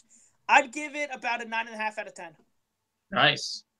Yeah, that's a show I absolutely want to watch. I highly recommend it for all people, especially if you love Family Guy, if you love Back to the Future, and I would say since you love BoJack Horseman Diego, I would highly recommend the show. Nice. Yeah, I'll definitely watch it at some point. Yeah, definitely, man. It's very easy watch. Okay. Now, that's all your TV topics, right? Yes. All right, so that concludes television. Now, no video game topics tonight, right, guys? Nope. Not for me. Okay, cool. So now we'll go on to the last topic, which is music. Now, aside from the main event, which is the top 10 list, like always, I have two topics for additional topics for TV. So nice. I think you guys can join me for this one because I know both of you guys listen to the album. So I want to talk about yeah, that's right. The Weeknd's new album, My Dear Melancholy. Ooh. This is a very short album. There's only 6 songs, and in total, I think it's like 21 minutes. So you can listen to it like literally on a car. If you're driving somewhere that's like 25 minutes, you can listen to the whole album in one sitting. I really like this album a lot. I think it's a very good album. It's a very sad album. You can tell like just very emotional. And there's rumors that it might be, I'm going to sound like a TMZ person real quick, but there's rumors that it might be, you know, directed towards, Selena Gomez. Ex-lover, Selena Gomez, yeah. Yeah. And, well, in either case, the amount of emotion he puts in this album is just crazy. I like every song in this album. I know the fan favorite is Call by My Name. That one's a great one. Yeah, it's a great song, but that's not my favorite. Yeah. My favorite is I Was Never There. Same here. Yeah, same here. Which I think is honestly not only the best song of the album, but one of The Weeknd's very best songs. Yes. I think it's just so terrific. And yeah, one of the best songs of the year for sure, like easily. And it just, there's so much emotion in that song, and just the lyrics are so like, oh my God, like this guy been through so much. And yeah, I think even though it's only 6 songs, I think it's a very good album. I definitely would recommend it if you are a fan of The Weeknd. I like The Weeknd a lot. I think he's a very talented singer. And yeah, I would definitely recommend giving the album a listen. It's definitely different than his other one, which, you know, a lot of his songs are pretty much kind of like upbeat and, you know, they're catchy as hell, but these are like, you know, very serious and very, you know, melancholy, if you will. So yeah. What do you guys think of the album? I thought this EP was really good. I quite liked it a lot. I Was Never There. I'm really thinking about it. It might be my favorite song of the whole year so far. Like, just the emotion and the production that's on it. It's really great. Like, I think it's a really phenomenal song. And all the other songs, for the most part, are really good, too. Like, I quite enjoyed this EP a lot. It's very good. Yeah. What do you think of the album, Andrew? Oh, no, it was very good. It's very, it's funny because, you know, the name, but it's very melancholic. So, so, I mean, it did what it's supposed to do. Very good. I love a lot of the songs on there. They're very good. Yeah. Yeah, for sure. Yeah, I would definitely recommend giving the album a listen. It's on Spotify now. Or actually, the songs are on YouTube, too. So even if you don't have Spotify, you can easily look up the songs. So, and definitely listen to I Was Never There. That song is really amazing. Good. Yeah. All right, so my next music topic, or my last music topic aside from the list, is a review of a new single that came out, and that is Drake's new song. Hold on one second. It is called Nice for What? Nice for What? Thank you. Yeah. Yes. I gotta listen to that song. It's really good. I really like the song. I know the song has received some hate because I remember it dropped, I think, at midnight. I forgot what day it was. But I remember I was watching on Twitter. Some people were like, wow, the song is trash. I'm like, song bad. I'm like, damn, really? So I listened to it. And I'm like, really? I actually really like it, honestly. If you ask me, I mean, Drake has had many popular songs like over the years, but I think it's way better than, I don't know, Hotline Bling. Yeah, Hotline Bling is fucking garbage. Shut up. No, it's a really good song. You know, it's very catchy. I like the chorus a lot to the song, and I think it's really good. I don't get the hate for it, but that's just me. What do you think of it, Double Nine? If you've heard it, I quite liked it a lot too, actually. I don't think it's as nearly as good as God's Plan. That song that came out earlier this year, but I think but I think the song is pretty solid. I quite liked the beat and the hook and stuff like that. It was really good. It's a really solid, enjoyable track from Drake. Yeah, I agree. So I think it's definitely a good song. Yes. All right, that's all I gotta say about that. Andrew said he hasn't heard it yet. So, all right, Double Nine, you have any music topics? I have one music topic, and that is an album review, boys. Of? That is of 30 Seconds to Mars' new album, America. Ooh. America. I did not get to listen to this album, so I don't know how it is. Is this the one with Walk on Water's on?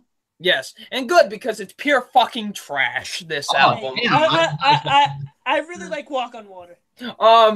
Now listen. Before I say anything, let me say I think actually 30 Seconds to Mars is a great band. I quite enjoy a lot of their music. I think their self-titled album is really good. A Beautiful Lie is a fucking incredible album. Really underappreciated. I feel like. This Is War is really good too. But the last album before this one, I thought was kind of okay. I didn't really enjoy that all that much. This one, I don't know what the hell they were doing, honestly. I really don't. I don't know what the fuck they were doing. Like, a lot of the songs sound very, like, pop, like, even almost like trap, almost like sounding kind of at points. Like, it's not that good of an album. Like, I thought a lot of, like, the songwriting and the lyrics were kind of just very bad, honestly. Like, I'm like, what happened to this band? Like, this is what they've become of now? Hold on, let me pull up the track listing here for a second. I mean, Walk on Water starts off the album. I think it's an okay song. I mean, I think it's a really good song. I haven't heard it, so I have no comment. But, like, just the lot of the songs, the worst song I think on this entire album is Love is Madness, which features Halsey. I don't even know if you guys know who that is. No. Yeah, I know who it is. She's a very popular artist that's going around right now, and it's fucking terrible, this song. Like, oh my god. And her feature is, like, so bad on this. Like, I'm like, why is she even on this song? Like, it's so terrible. What is it called? Love is Madness. The only songs I really liked were Great Wide Open and Rider. Those were really the only songs I enjoyed off of this album. Everything else is pretty much mediocre or terrible, honestly. Like, it's just, but it's very, it's honestly really bad. Like, a lot of, like I said, it's not a good album, honestly. And I didn't enjoy listening to it. Like, I was like, this sucks. Like, and it sucks to say that because, like I said, I really like this band a lot, and this album is no good. It's not the good. It's nada. No. Overall, I think it's a really terrible album that has some terrible production behind it. Some really awful songwriting, honestly, at points with it. It feels very just like mainstream, like pop, and like very like almost like trap music, almost like at points with this thing. It's not good. I appreciate the band for trying to experiment with things, but God Almighty, they fail on a whole nother level with this. So yeah, so that's my thoughts on that. Overall, I would give this album a 1 out of 5. Oh man, that's not good. That's not good. And considering I like the band too. So yeah. So, yeah, and like I said, I really like this band a lot, so the fact that they put out this bad of an album kind of really makes me upset. So, yeah. I will have 2 more album reviews out next week, because 2 albums I'm very much anticipating are coming out this week. We got the new Breaking Benjamin album coming out, Ember, which I'm very hyped for. Comes out this... For that, too. So I can't wait to hear that. And we got the new Perfect Circle album, Elephant, which Eat the Elephant. I'm sorry, that's what the album's called. So I'll be reviewing those 2 albums next week. All right, fantastic. All right, so Andrew, you don't have any other movie? I mean, I can talk about the concert I went to. Oh yeah, that's right. Yeah. Go ahead.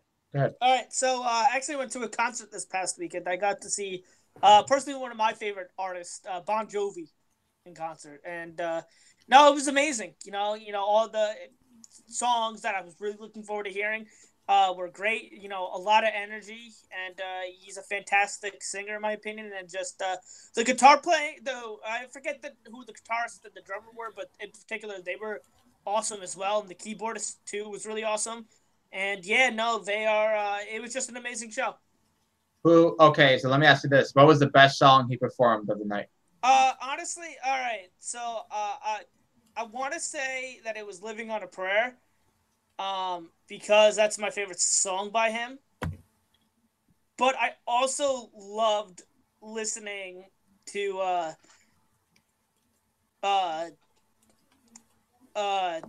the fuck's the name of the song? You give love a bad name. Oh yeah, well, that's a great one. Because it was awesome. Because he started off the show with 2 newer songs, and then he starts talking for a little bit, and he's like, everybody stand up. So everybody starts standing up, and he just plays the song, and it was awesome because you know how the song starts. You know, shot through the heart, and you're to blame. Yeah. So he says that part, and then he just stops singing, and the audience is singing. So I just thought that was really cool. Oh, okay. So, but I would say probably "Living on a Prayer" was his best one. Did they play "It's My Life" because that's my favorite? Yeah, no, it's my. He played a lot of the popular songs. Yeah, "It's My Life," "Bad Medicine," "Wanted Dead or Alive." He played I almost said "Renegade," "Runaway," "Can't Go Home," "Put Your Hands on Me," like all the ones that you would expect to hear. All right, so now we're on to the main event. So it was my choice today to pick an artist, and we're going to be doing something a little different because all the past artists we've done, have been either singers or groups like a rock band, and we even had one list that was top 10 Christmas songs and top 10 best songs of 2017. We did Disney last. Yeah, we did Disney last week, and I'll mention that just in a little bit. But today I chose to do something different, and that is another hard list, and that is the top 10 songs from Hans Zimmer himself. Yes. Hans Zimmer, for those of you who don't know, he is my favorite composer. Most certainly. For sure. I mean, listen, I love Michael Giacchino. I love John Williams. All great. Don't get me wrong. Danny Elfman's really good. Yeah, Danny Elfman, but I think Hans Zimmer is the best. James Horner. It's me. Yeah, and there's plenty of others we can mention. But Hans Zimmer is the one who I think is the best. Yes, Grace Randolph. He is the best, and he has made very memorable scores throughout the years. Fuck that bitch. Anyway, this, like I said, this was a hard list. Last week, it was very hard to make the top 10 Disney songs, but this tonight, I have a top 10 list, and I am happy with my list, honestly. So I can't wait to hear what you guys have because I feel like he's done so much throughout the years that honestly, they're going to be songs that none of us mentioned and should be on the list, and they're just not because. Yeah, we're gonna fight and argue and ship. It's gonna be great. Yeah. So what I'm gonna do, how I'm gonna do it, you guys can do it the way you want, but I'm gonna say the name of the song, and I'm gonna tell what movie it's from. Oh, that's one. Yeah, that's what I was gonna do as well. So. Okay. All right. Cool. Yeah. So in case you guys are wondering, I've only done a limit of 2 songs per soundtrack. Just to be fair, that stuff. So. All right, what did you say? I only limited like 2 songs per soundtrack, so there's only like for Inception, there's only 2 songs on my list because I only wanted to limit 2 songs per film. Oh, all right, okay. So with that being said, I'll get started right away with my number 10. My number 10 is for one of the best movies ever made. My number 10 is a song called "This Land," and that is from the movie The Lion King.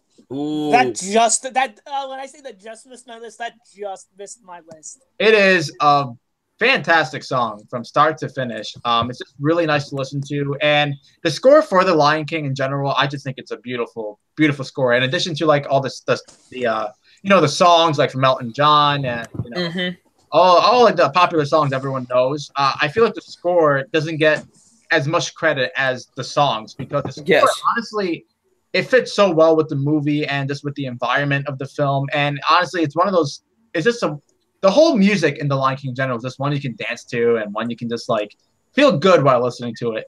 And what I like about this song is pretty short. It's like less than 3 minutes long. It's like 2 minutes, 55 seconds. Like the last 15 seconds of the song, there's chanting and there's like kind of like lyrics. And it's actually really cool when you hear it. It's like, yeah, let me get more of that. No, this is an awesome song for sure.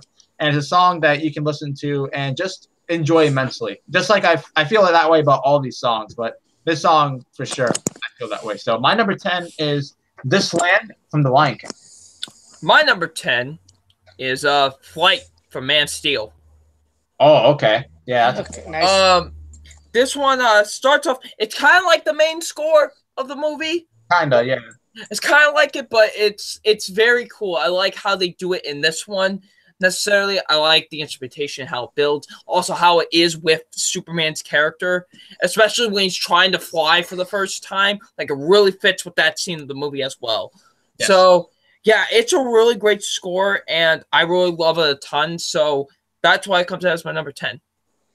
All right, Andrew, what's your number 10?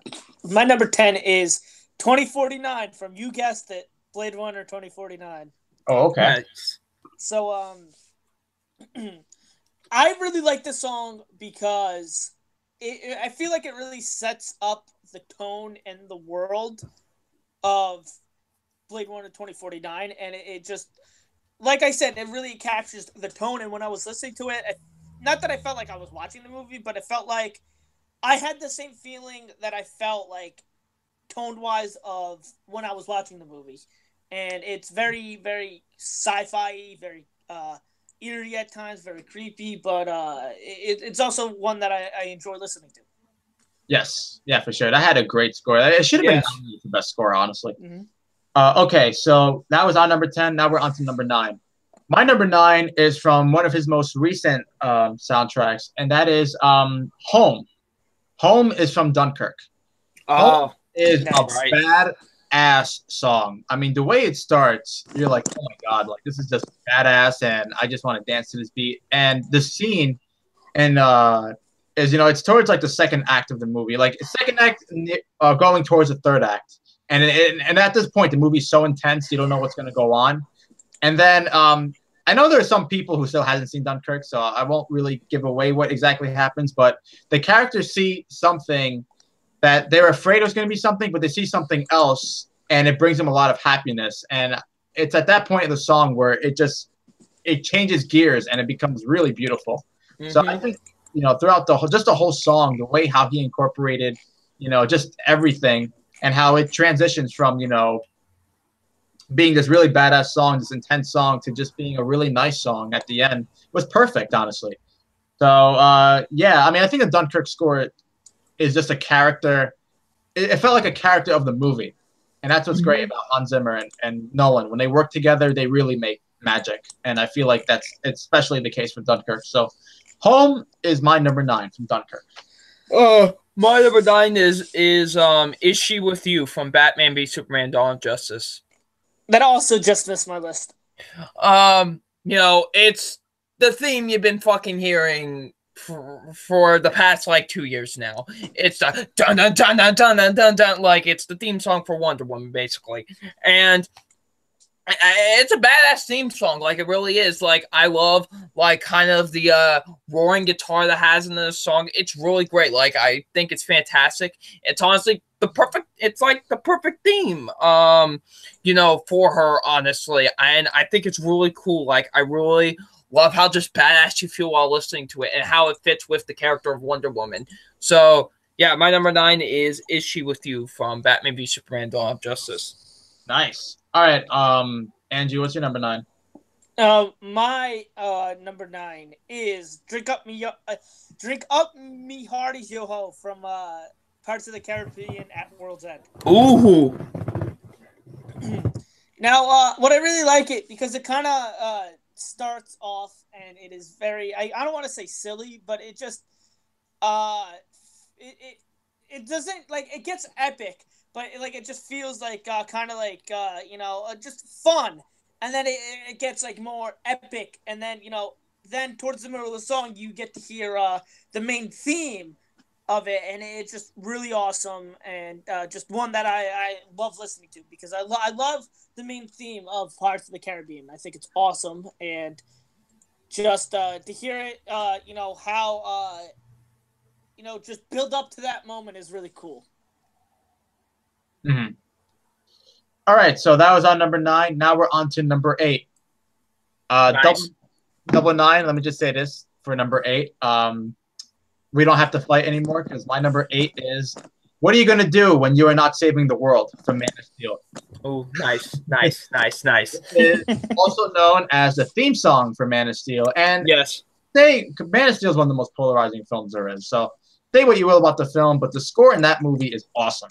And yes. when Superman fights Zod, especially when they play this song like for the first time, it is just epic. This song is epic.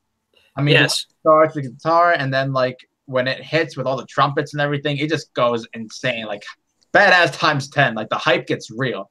It's like every time I think of that song, I can't help but think of Superman, like going like hitting Zod and then like dragging him through the city. Like it's just so great. And yeah, no, I really do love this song. It's a badass song for sure. That's the best way to describe it. It's epic and it's badass. And yeah, Hans Zimmer, you are the man. So what you're gonna do when you're not saving the world is my number 8. My number 8 is Seawall from Blade Runner 2049. Nice. This song plays during I believe it plays during like a fight scene or something. I forgot exactly where this plays into the movie, but it's very badass. Like it's almost 10 minutes long, but it's awesome. I love how the just the loudness of it, like it's very bassy and loud, and it's great. Honestly, it really fits with the tone of the movie as well. So yeah, my number 8 is Seawall from Blade Runner 2049. Nice. All right, and Andrew, what's your number 8? My number 8 is from Kung Fu Panda, and that is Training Po. Nice. Yeah, I really like this one because it's just very intense and epic, and it's just very fun to listen to. And I feel like this would be playing if a fat panda was training to become a kung fu master. So I think it works really well for what it was playing for, and it's a very fun song to listen to. It's my number 8. All right, now we're on to number 7. My number 7 is from the film Interstellar, and to me, it's the best song of the Interstellar soundtrack, and that is "Day One." Ooh. Day One is a song that is focusly pretty much on the piano. And the piano in that song is just beautiful. I mean, I love the soundtrack to the movie. I think it's a great soundtrack, like always. Like I said, and Hans Zimmer together equals just God. Yeah, pretty much it's like if God and Jesus came along together and decided to create something great. Exactly. Yeah. So in terms of Day One, I would argue it's a theme song for Interstellar because you hear it a lot, and I think the ending of the movie always makes me emotional, especially with Cooper and his daughter at the end. And when they play the song as the scene's going on, I think it adds so much more emotion to that scene. And I just think the song is just beautiful, honestly. Like there are actually some YouTube covers you can listen to of people playing the song on the piano, and you can just hear how much of an amazing song it really is. Like it's just so like I know the fan favorite I think is the song "Stay," and as much as I do love that song, Day One is the one I always think of when I think of the Interstellar soundtrack and how beautiful it is. And I'm also a fan who my favorite instrument is the piano, not because I play it, not just because I play it, but because I just think it's a very beautiful instrument, and you can do so many things with the piano. Not like saying you can't do a lot of things with the other instruments. I'm just saying piano is my preference, and piano is a big part of this song in the movie. And yeah, Day One's it's a beautiful song. That's how I put it. So Day One's my number 7. All right, my number 7 is The Mole from Dunkirk. Yeah, this is what plays in the beginning of the movie. This is like the first thing you hear in the film. And it's intense as hell is what the scene it goes with. Like, Jesus, like, this is, like, one of the best, like, opening scenes, like, ever. Honestly, awesome. Like, how this just opens, and with that score, it's very intense as hell, but it's amazing, and I love it. I think this song really fits of where it's placed in the film, and it's really fantastic. So, honestly, the whole music in Dunkirk is great, honestly, because it's like its own character in the film, and this is one of those songs that shows it. So, The Mole from Dunkirk is my number 7. All right, Andrew, what's your number 7? Well, I actually did not know he did the score for this film. And then I looked and I go, oh shit, he did this. And then I listened to the song and I go, man, I forgot how much I like this song. And that is Spider-Pig from the Simpsons movie. Yes! This song, it's just, I love the Simpsons movie. I think it's probably one of the most underrated animated movies of all time. And that scene, just the before, like, you know, he goes into the hallucination. One of the funniest parts is the Spider-Pig scene, where Homer sings Spider-Pig, but then he hallucinates, and then, you know, he's hallucinating, and then this is probably this is the only one that has words on in mine, and you know, it's just pretty much a chorus of people singing Spider-Pig, and it's just awesome, and it's pretty epic and creepy and intense, and only Hans Zimmer can do that. It's just like so funny, and it's an amazing song. Mm-hmm. Spider-Pig is my number 7. I had no idea he did that. So when I found out, I go, holy shit! And then I'm like, oh no, this is going on my list. I will say the beginning of Simpsons is always funny with Green Day when they're yes. It says they're reading, and then they're like, "Let's talk about the environment," and they fucking throw it. Everybody starts throwing everything, and fucking Trey Cool gets hit in the balls with a fucking rock. That's hilarious. Yeah, all right, so that was our number 7. Now we're on to number 6. My number 6 is from one of my favorite movies of all time, Gladiator, and that is "Now We Are Free." Ooh, great one. Yeah, this is a beautiful song. And this is not just from Hans Zimmer. It's also featuring, I might not be pronouncing this correct, and if I don't pronounce it correct, I apologize, but it's Lisa Gerard, I'm not sure. But she sings in this song, and it's not in an English language, but it's beautiful. You know, it's really nice. And this song, I think it plays during the ending of Gladiator, Rich. If you had seen Gladiator, if you haven't, then you need to get off your ass and watch It's Ridley Scott's best movie. I don't care what you film Twitter fucking people say. Hey, it is. I think it's Alien. Anyway, Gladiator plays that during the end, and the ending is one of the most powerful endings. And for that movie, it's one of the most powerful endings I've ever seen. Absolutely. Movie. And that song plays during the ending, and it's just like perfection. Like, you can't ask for a film to be better. And I just think the song is just really nice to listen to. So yeah. Now We Are Free, and it's a very sad song, but still, I love it. Love it, love it. So Now We Are Free is my number 6. Now We Are Free is my number 6. Number 6 for me is Jack Sparrow from Pirates of the Caribbean, Dead Man's Chest. Okay. Dead Man's Chest, there we go. That's a good song. I love this song. It's great. Like, it really embodies the character of Jack Sparrow really well. Hans Zimmer did not do the scoring for the first movie, I believe. He did not. He came on to do for the second movie. I find it hilarious. He came on to do the scoring for like the 2 worst ones. But I like Dead Man's Chest. But his scoring was definitely the best thing about those 2 sequels, and I love this score a lot. It's really fantastic, and it's one of my favorites from him, and it's easily my favorite from Dead Man's Chest. So that's my number 6. All right, and what's your number 6, Andrew? My number 6 is one 999 mentioned. That is The Mole from Dunkirk. Ooh. He said it best. You know, this really sets up the scene and just the movie as a whole, because it plays in the beginning. It is its own character. It's very intense, especially with the ticking clock. It just makes your heart beat. It just makes you, really sitting on the edge of your seat for the movie. Yes. Absolutely, I agree. All right, so now we're on to number 5. My number 5 is Molasses from Batman Begins. Ooh. Also, well, it wasn't Batman Begins, but it's in all the Dark Knight trilogy. Why? Because it's also known as the song it's of the Dark main theme, right? Exactly. Yeah, it's the main theme song of the Dark Knight. Mm-hmm. Molasses is the name of the movie. I mean, and Hans Zimmer and James Edward Norton also did the score to the Dark Knight trilogy, and both of them did a terrific job. Honestly, Yes, they both did an amazing job with all the songs in these movies. But this theme song, honestly, is just so intense. It's so badass. Like every time I think of Batman, I think of that theme song because it's just so perfect with the movie.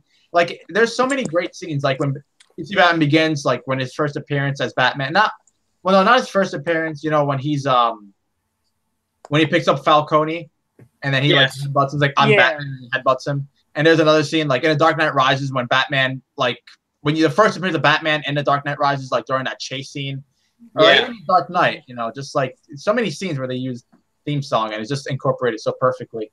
And the song you can like literally drive on a highway and it'll be so intense while you're driving. It's just such a badass song and it's just epic. Yeah, I really do love this song. It's one of the very best songs from Hans Zimmer, is my opinion. And Molasses is my number 5. So 99, what's your number 5? My number 5 is what was my number 5? Caden is trying to call me right now. I'm in the middle of doing a podcast, boy. Did you answer? All right, there we go. All right, number 5.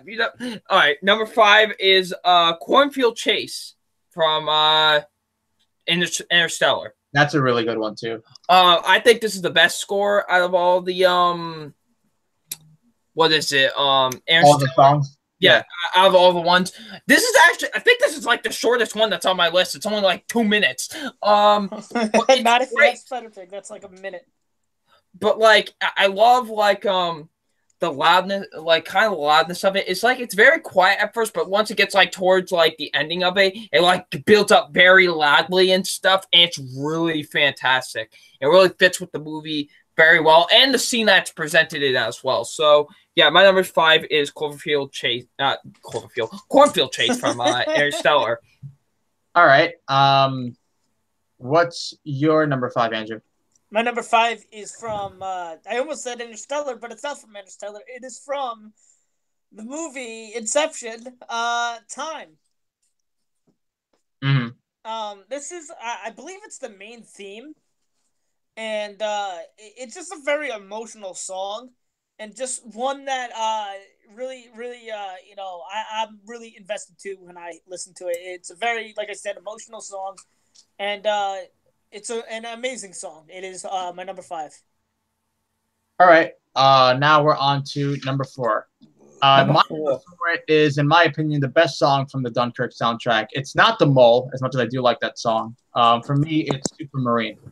Oh, Supermarine is an intense song. I remember about a week and a half before Dunkirk came out, they released a single of Supermarine. Just Supermarine, not any of the other songs in the soundtrack. And when I heard it, I was like, oh my God, if the movie captures the intensity of this song, like even half of it, I'm going to really love this movie. And yeah, because this song is just really intense. And as it goes on, it's like, just goes crazier and crazier, and it just like gets you know more intense as it goes on.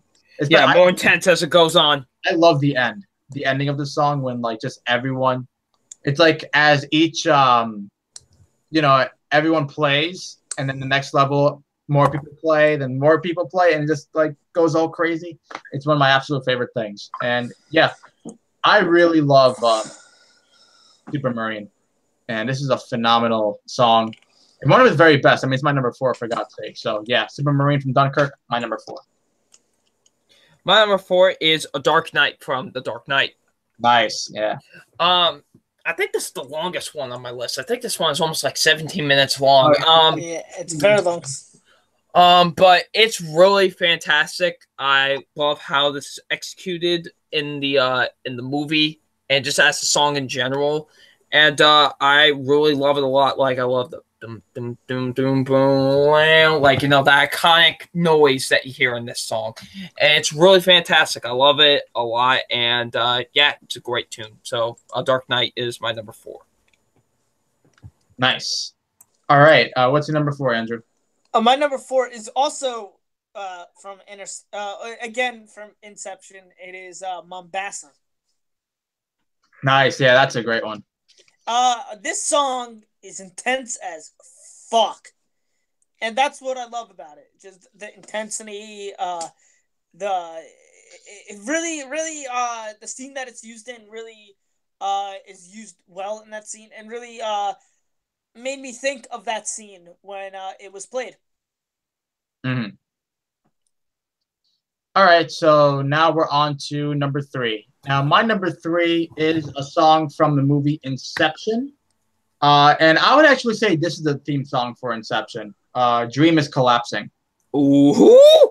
Dream is Collapsing. You first hear it in the opening scene, when Ken Watanabe's character asks him, "So, are you saying we're in a dream?" And as soon as he says that, you hear the guitar. And then, it just gets really intense from there. This is a hell of a song, honestly. A hell of a song. Just everything about the song is just really epic and just really incorporates with the movie so well. Again, like Dunkirk, Inception is like a character. The music in Inception is like a character for the movie. Mm-hmm. And it works so well. This is a song that's played multiple times throughout the movie, but you don't mind because it's just fucking great. So, yep, Dream is Collapsing from Inception is my number 3. All right, my number 3 is The Battle from Gladiator. Oh, okay. Yeah. Nice. When you hear that somewhat of an acoustic guitar at the beginning with the da, da, da, I love that fucking opening, that song. The opening is so mesmerizing and so just epic. And the whole song is epic. And how it plays during that battle sequence is fantastic. I absolutely love how the song is played out and everything. It's incredible. It's really phenomenal.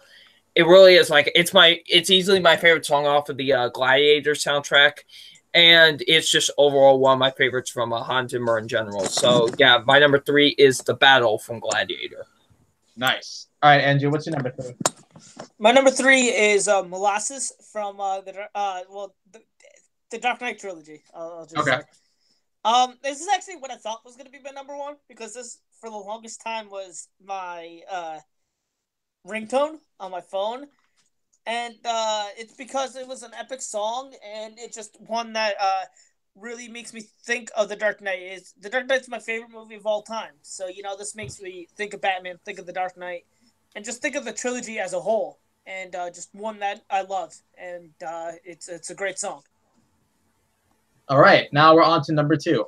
My number 2 is a song Double Nine mentioned, and that is A Dark Knight from The Dark Knight. That's also my number 2.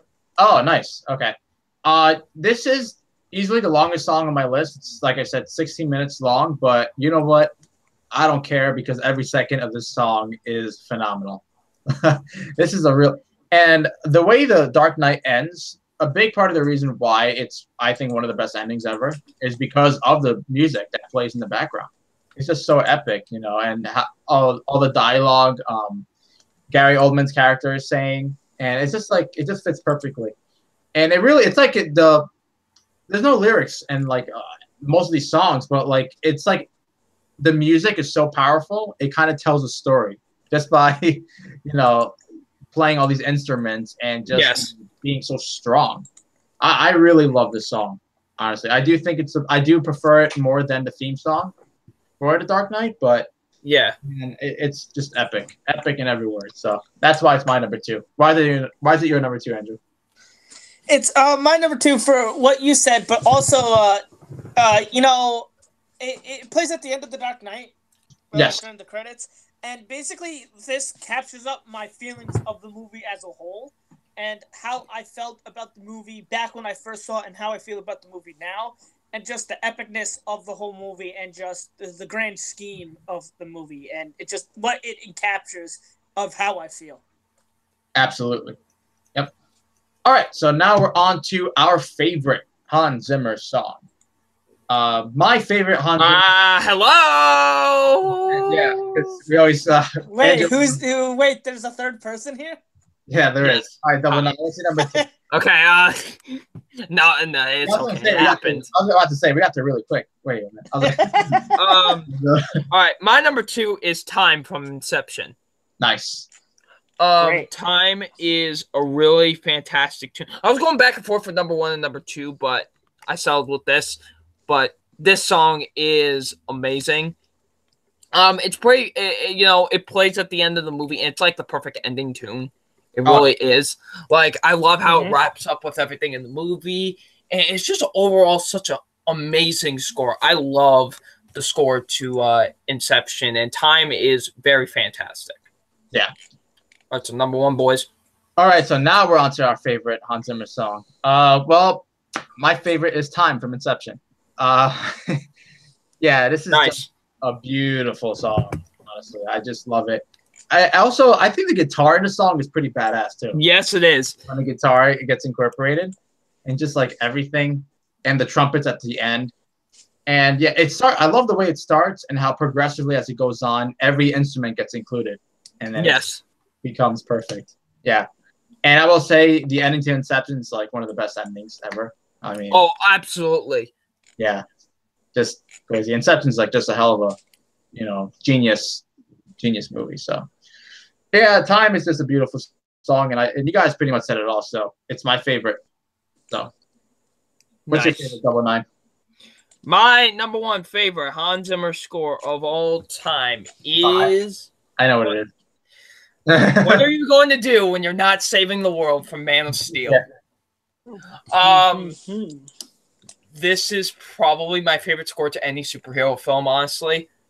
I think, honestly, Man of Steel is the best scored in terms of music-wise of any superhero film, honestly.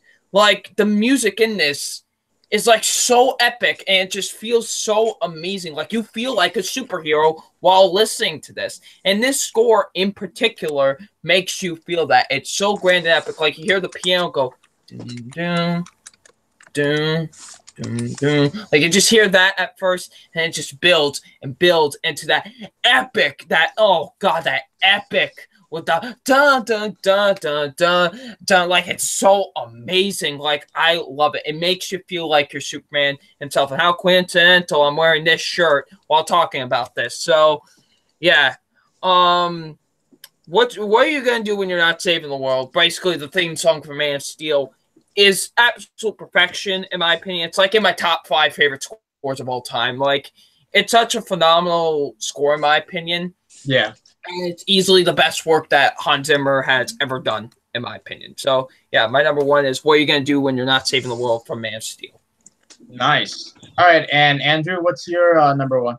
My number 1 is from The Dark Knight, and it is going to be no surprise when I reveal it, because if you know me, you Can I guess? would have guessed. Yes, guess.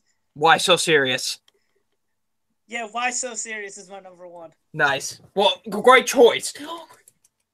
It is my number 1 because Heath Ledger's Joker is my favorite character of all time in movies. And why I love this song so much is because it captures the character. Like, it's very unsettling in the beginning, and the Joker at times could be very unsettling. But also at times he could be very intense and crazy. And then there are points at the song where the song does get intense and crazy, and it just goes back to unsettling, and it kind of feels a very unpredictable song, and like the Joker, who's very unpredictable. And that's why I love this song so much, because it really captures. I call it the Joker's theme because it's Why So Serious. It's one of the main things he says in the movie.